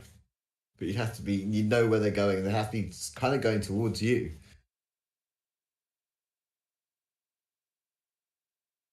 Yeah, their own technology defeats all the shields and weapons they got, because in fact you can go that fast. Use that to your advantage. That's how the Katakazi from Japan did it. The planes they were using at the end weren't worth fighting with. But if all you gotta do is not avoid crashing, you got a chance. No matter how junk is. Did the new Star Wars have bombers? Yeah, I heard about that. I've never seen one, but I've never seen the episode with it, but I've seen images of the ship, yeah. Were you guys talking about Discovery? Like, I hated that show. I tried watching it. It was like, she's such a Mary Sue. Like, literally in the first episode, she like kills the greatest warrior Klingon. That's like the first warrior for the battle by accident. Like, that's so dumb. I hated that show. That is in so many stories, though. The accident killing the greatest warrior or something. Like In a that. comedy, that's great. But if like it's a serious drama, that's stupid. That's the bad storytelling.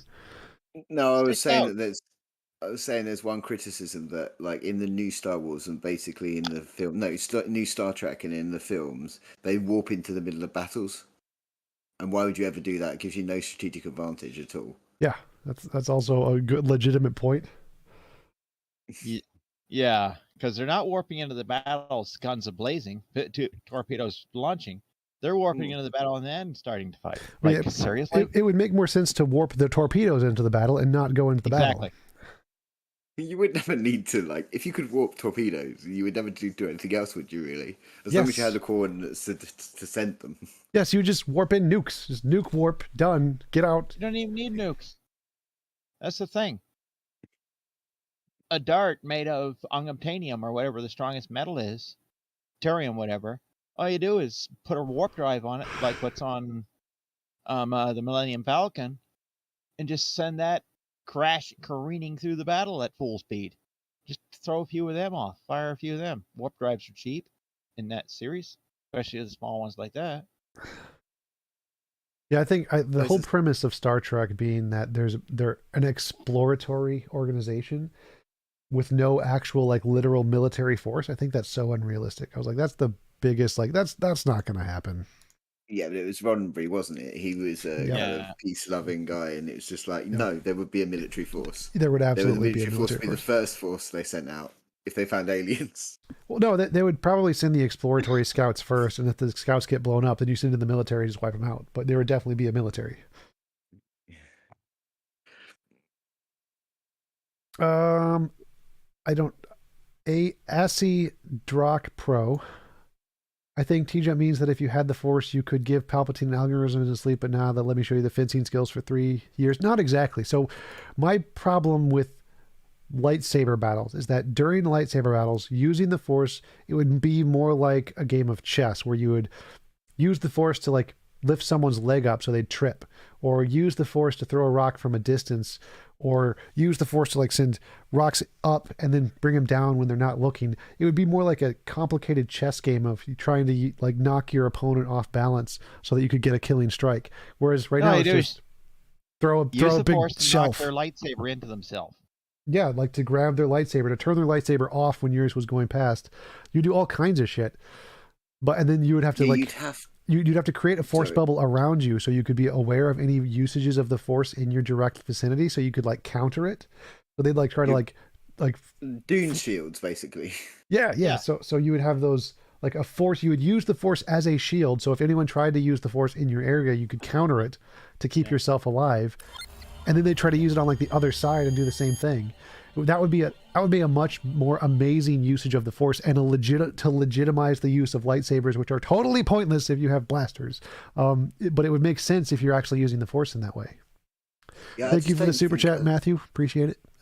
Yeah, they could even give a limitation on the Force, it's like you would in a video game, that you can only use it X amount. Yeah, for sure. Yeah, if you use, we're going to say you got 100 points worth of Force. Well, it'd be more like endurance. You just get tired. Others would be worth 3 points. Well, it'd be like endurance. You just get tired after a while. And you yeah, wouldn't be able to that's do what it. I meant. 100. Yeah, 100 points worth of endurance. Yeah.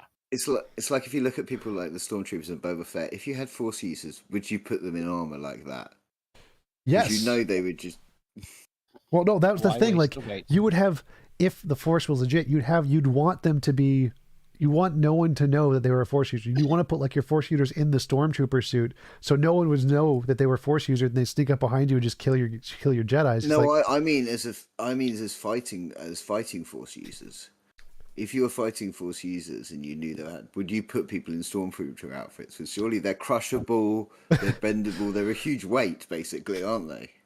I'd give them the most aerodynamic, flexible outfit spandex thing I could find. I don't know if that would make much of a difference. Yes. I don't know, like, unless you could have a force-resistant outfit, I mean, it literally wouldn't matter if they're crushing the helmet or if they're just crushing your head. So I don't think that makes much of a difference. No, the weight. He means the weight of the armor versus, say, a spandex suit.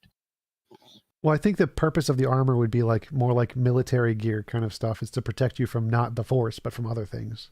Yeah, but you're using the force, so you're going to be protected from whatever's coming in at you.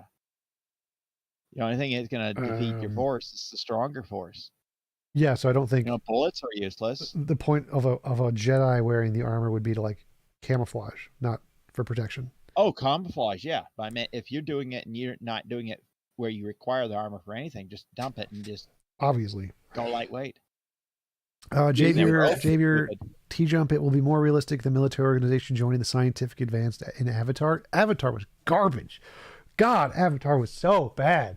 Like the final battle, like we're gonna just pick up the C4 and fly it and push it off and just drop it, and that is the strategy. Like really, oh, that was so bad. I don't think it's like I didn't think Avatar was a horrible film. I just thought it was just so middle of the road. It's just the hero's journey kind of thing, and Pocahontas, and like, yeah, the visuals were quite interesting. Yeah, the visuals were awesome.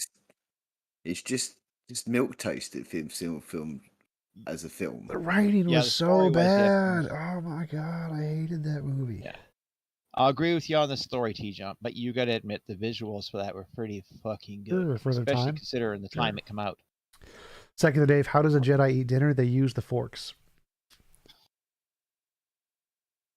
You think that sequel's ever coming out? Which one? The Avatar sequel that's been made for like 12 years. I doubt it. It's supposed to be released the same day as the second Aquaman is. Wasn't there already one? No, there's been one Aquaman. And there's been one Avatar. But Cameron's apparently wrote 5.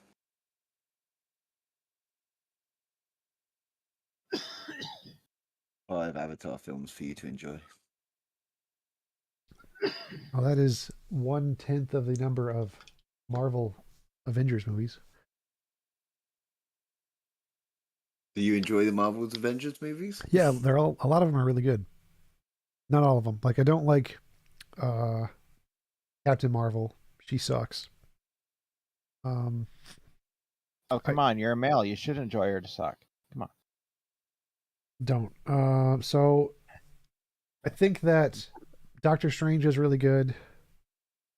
Spider-Man's were okay. I really liked the original guy, the guy nobody likes. I like him. Tobey Maguire. I liked him as a Spider-Man. I liked the original Hulk better too. The guy who also nobody likes because he was an asshole on set.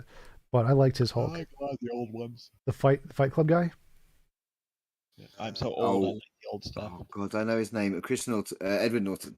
Yes, Edward Norton. He was a good. I liked his Hulk movie. That one was fun. I don't have a problem with either the people who play Hulk, like the new one or Edward Norton. I enjoyed the visuals from Ghost I didn't Riders. like the new one. He wasn't serious enough. Like Edward Norton played it like it was a drama, like it was like this is serious. Whereas the new guy's kind of more of a joke, more like silly. Yeah, the Hulk's change, like the Hulk comics, and I'm a bit of a comic fan really when it comes down to it. The problem is the character's been goofy and been serious. Like now at the moment he's a tortured man completely, so might be more forgiving for that. Let's see what else. Captain America was pretty good. I didn't like Agents of S.H.I.E.L.D. That was kind of boring. I do like Iron Mans. The Iron Mans were great. I loved the Iron Mans. The stories were good, yeah. The acting was good. The graphics were good. All of those. Well, the first movie was phenomenal. The second movie was pretty good. A little bit extreme on the physics bending there, if you ask me personally, on the Iron Man. But take out how bad the physics were. The show was good. I'll give it that. But the physics were just so far out there that it didn't make sense. As you come in and hit the ground at half the speed of sound, sure, your suit's going to survive it, but kinetics are going to take over your body on the inside of that suit. You know what I mean? It's like you're in a car crash at 200 miles an hour with no airbags, no seatbelt. You know what I mean? So there's where it let down for me because I understand the physics. And it's like, You're not hitting the ground that hard, no matter what you're wearing. Stuff inside your body will move. Your brain will hit your brain case. No, I think we're going to find a scientific solution for inertial dampeners eventually. But for now, there is nothing like that, and there's no mention of that even in the being in the suit. That wasn't mentioned. Well, it's just the super Even in the technology. canon. You can. They don't literally need to explain everything about the technology. Like we need inertial dampeners. Yeah, but you would mention that. I don't think so. I don't think so. Not for Marvel movies. For science movies, yes. For Marvel movies, no. Yeah, Star Trek has inertial dampers. I think it's understood in the Marvel universe that they do magic and shit. Yeah. Star Wars has gravity, but they don't have full inertial dampers quite the same way Star Trek does. So Star Wars is a little more enjoyable from the point of view of the fight because there's a little more risk because you don't have as much inertial dampers. So Star Wars wins there in the fight. I don't think that it's matters. More believable. I don't think that matters. Yeah. But the story in Star Trek is more enjoyable. But I like the visuals of Star Wars. I did just started watching the new Picard. I haven't done that one yet. What do you think? I'm going to wait until it's all out. I think it's every bit of it. going more drama, and I don't like the cutscenes where it goes back and forth and like. Yeah. I wish it was more flowy and went straight to the story with less filler, but I understand that would make it a lot shorter. Hey Matt, how's it going? Which Star Trek would it be the most closest to? The original Star Trek or Next Generation? Neither. It's not like any of them. Or maybe like closer to the one with the black guy. Deep Space Nine something?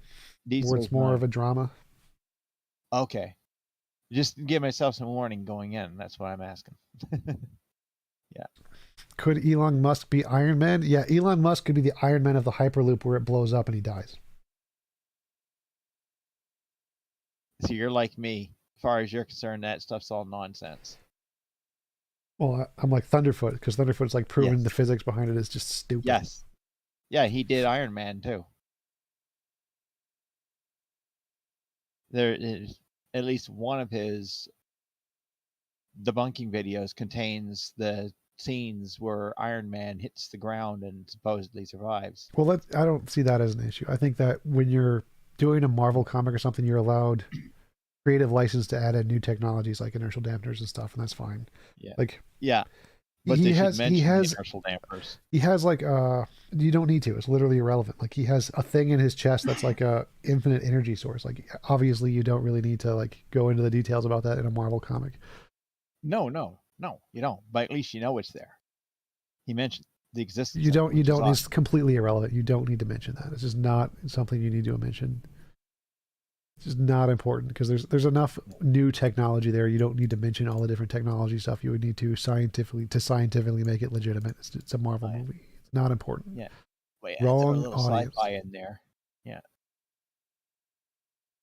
That would make it so much better if they did add a little sci-fi to it. You know what I mean? Not just but sci-fi. Yeah. You could have that little detail, and it's just like that would have been way better. No, I don't think that detail was important at all. Yeah, that one. Yeah, one-liner is all we would have taken. You I say, I think it was just it's complete waste. A complete waste, completely irrelevant. Does not matter. You can just imagine it's fine. You don't need to explain everything in that detail. Science fiction fan here, I guess. Yeah, you lean a little more on the side of the fiction, which is awesome. Lou Ferrigno, science fiction. The old Hulk, Lou Ferrigno. No, I was thinking the Edward Norton guy. I like him. That's too old. Too old of a Hulk. Hawk strong. Hawk mad. I didn't like Wonder Woman as much. I was kind of bored with the Wonder Woman ones. Batman, I don't think any of the Batmans in the Marvel ones were good, but the Batman's Begins were amazing. Yeah. Spawn. Your take on that? Thank you for the super chat, Matt. Spawn, the first one. I only remember the first one. I thought that one was pretty good. I like that one. Yeah. I mean, the feature films, yeah. I did like Constantine a lot. Oh, heck yeah. That was fucking awesome. Oh, you don't want to get into this. I love Constantine. The American Keanu Reeves film. Yeah, which had nothing to do with the comics at all. It's the principle. It's the same. It's basically kind of every little basic bit is the same, whilst the whole thing is wrong. If that makes any sense. Well, There's I like don't. little things. I treat it as something completely separate from the comics, and it's a good film. I like it on its own. Oh, I agree. It's a really good film. I like the film. If it was completely detached to the comics, they're my favorite comics, I would be fine. But I have a little nagging thing because it's so close to the material, but loses it in so many different ways. Yeah, he's not a blonde British guy anymore.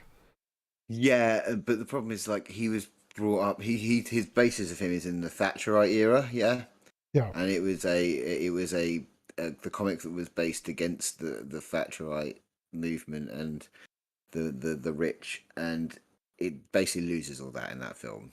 Yeah. And I'm not one that says, oh, you shouldn't change the ethnicity or color or race of a character. Cultural appropriation. I get that, but some characters, it's so intrinsic, like making.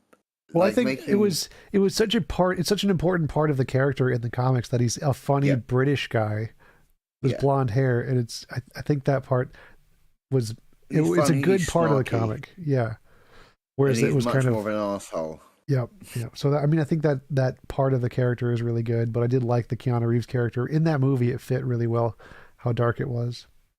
It's like you can make Superman not from Kansas, but when you do, if you don't make him from like that part of America, you lose something in the character or in that interpretation of the character that is so intrinsic to the character. Hey, Joan Chartier, I see your comment. I don't know. Are you in the chat, in the Discord somewhere? I don't see you in the Discord, but I can see your chats. Secular Dave, do you have a favorite worst movie? Something that you watched for whatever reason, despite it being terrifically bad?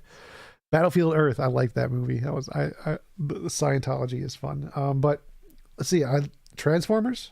I like the Transformers explosions, even though they're not very good. I really enjoy Transformers, even though it's a bad movie. Which Batman is best? Kyle Barton. Batman Begins. Epic. Yeah, I've got hopes for the new one. Twilight, yes, the Twilight Batman. Oh, come on, he's not a bad actor. I've seen him in some good stuff. It's kind of like when you see Harry Potter in any other movie, you're like, oh look, it's Harry Potter, and you see that guy, it's like, oh look, it's the vampire boy toy.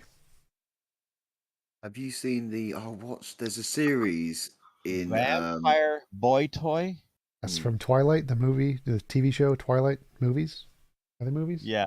It's just the way you said that, vampire boy toy. That's exactly correct. It was a legitimately, factually accurate statement.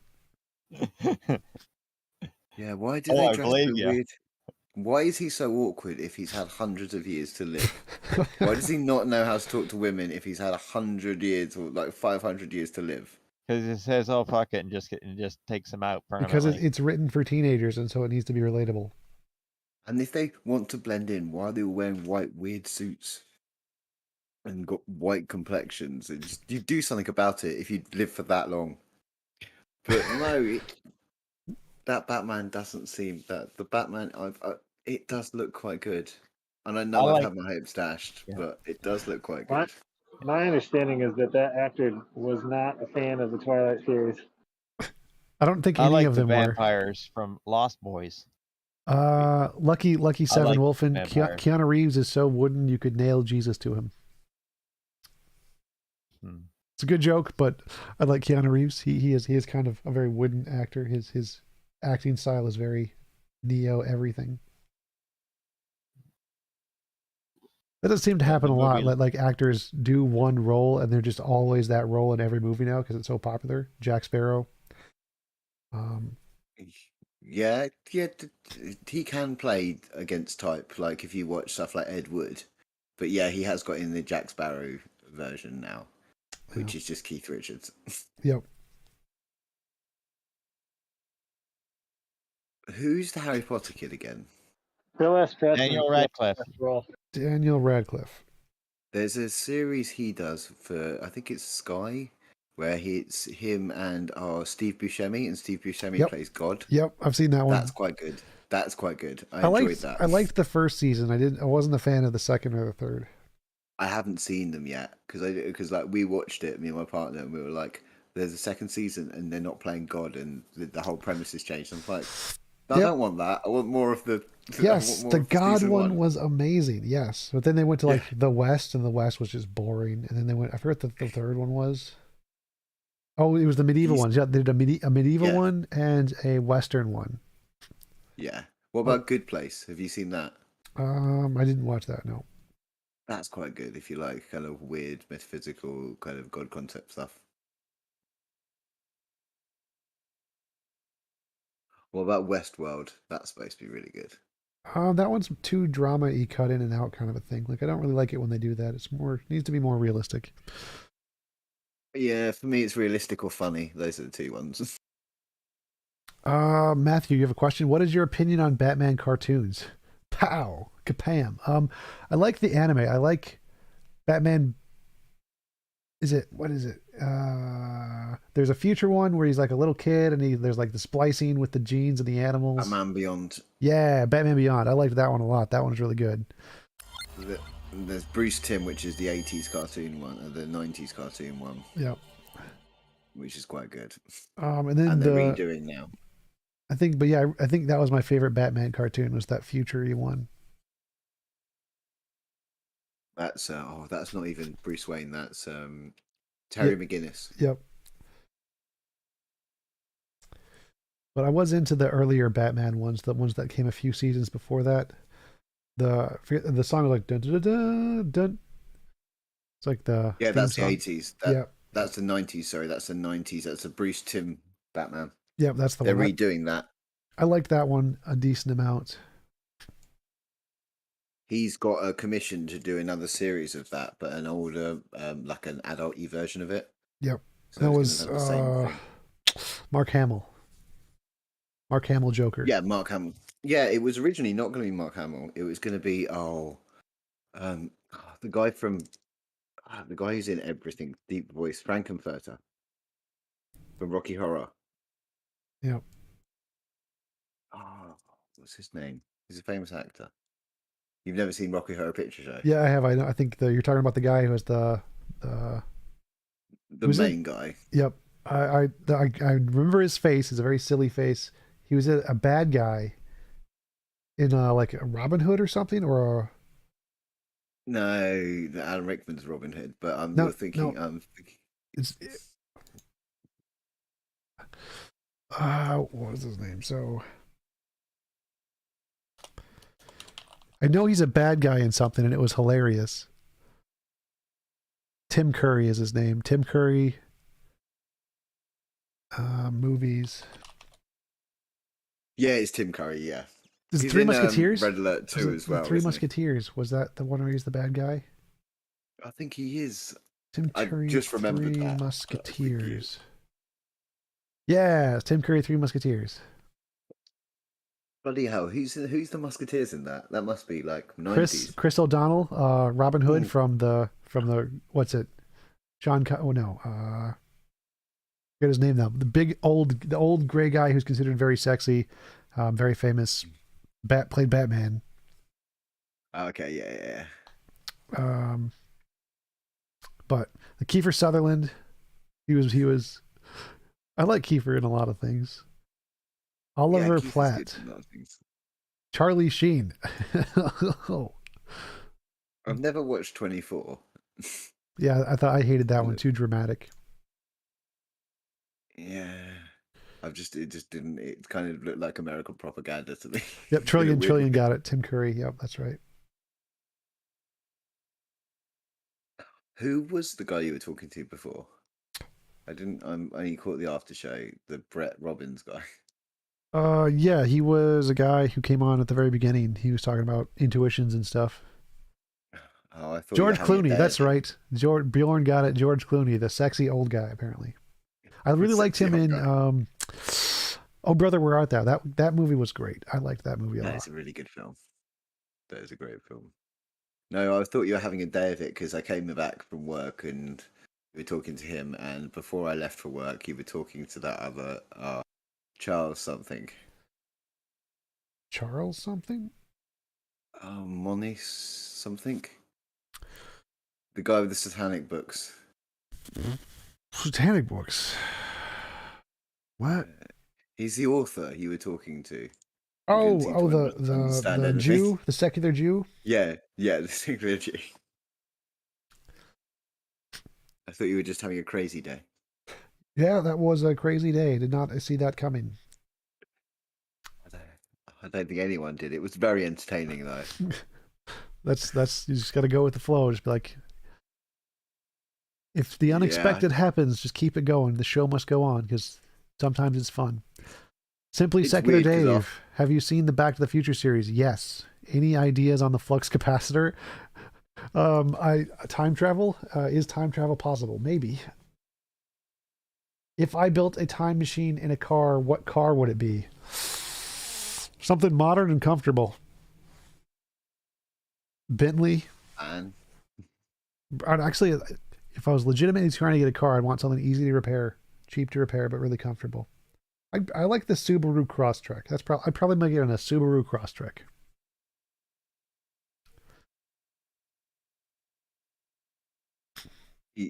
Yeah, because after I watched it with you and I spoke to you before, it auto changed the video with you, and I got you and Jay Dyer, which was a completely different conversation.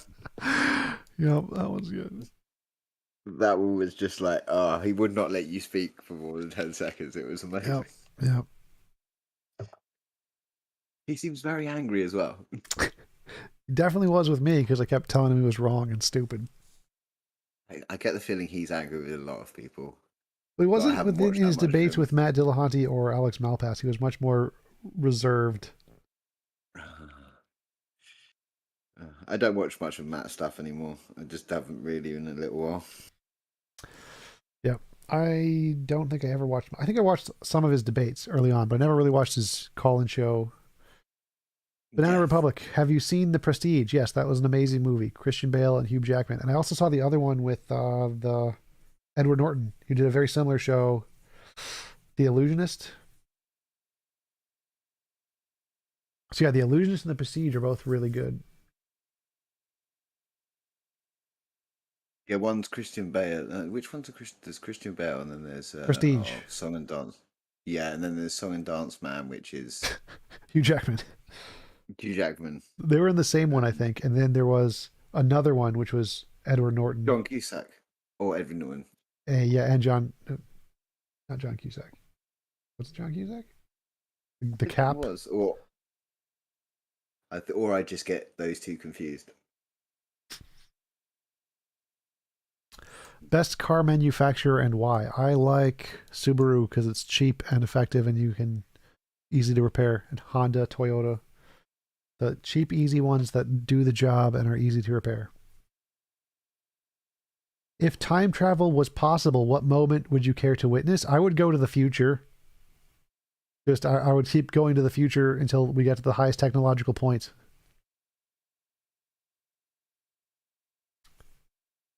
I would not go to the past. It would be a complete waste of time travel. Go to the future. If there's time travel, go to the future.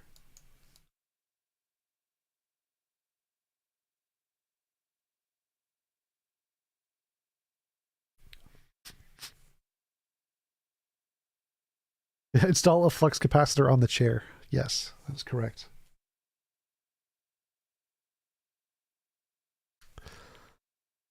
So was Battlefield Earth your favorite bad movie then? I don't know. Like Waterworld was a good bad movie. The Batmans with George Clooney were good bad movies.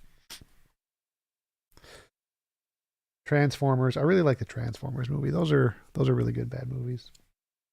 I love Battlefield Earth for the fact that those people who've lived in caves for most of their life learn in about a week how to fly a jet. That's always quite good. Yep. Oh, there's another one. There's another time travel one where the guy's wife dies, and he builds a little machine to go back in time and keeps trying to save her, and she keeps dying, and then he goes back so far, or future, he goes to the future so far, there's like the cave people who are like eating the like farm people who are kept on the top in the forest or whatever. I can't think of what that is.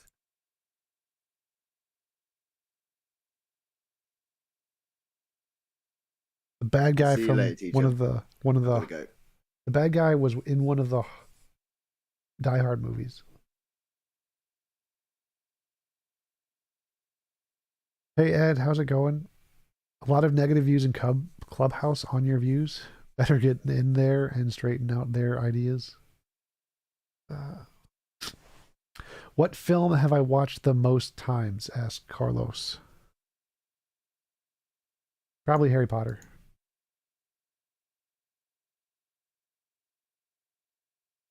Time Machine, H.G. Wells. Morlocks. Yes, that's correct. Lucky 7, Wolfen. The Time Machine. Yeah, that's the one. See you, Matthew. Talk to you later. All right, guys, I'm going to get some food. I'm going to head out. See you guys later. Thanks for showing up. Talk to you guys tomorrow, probably.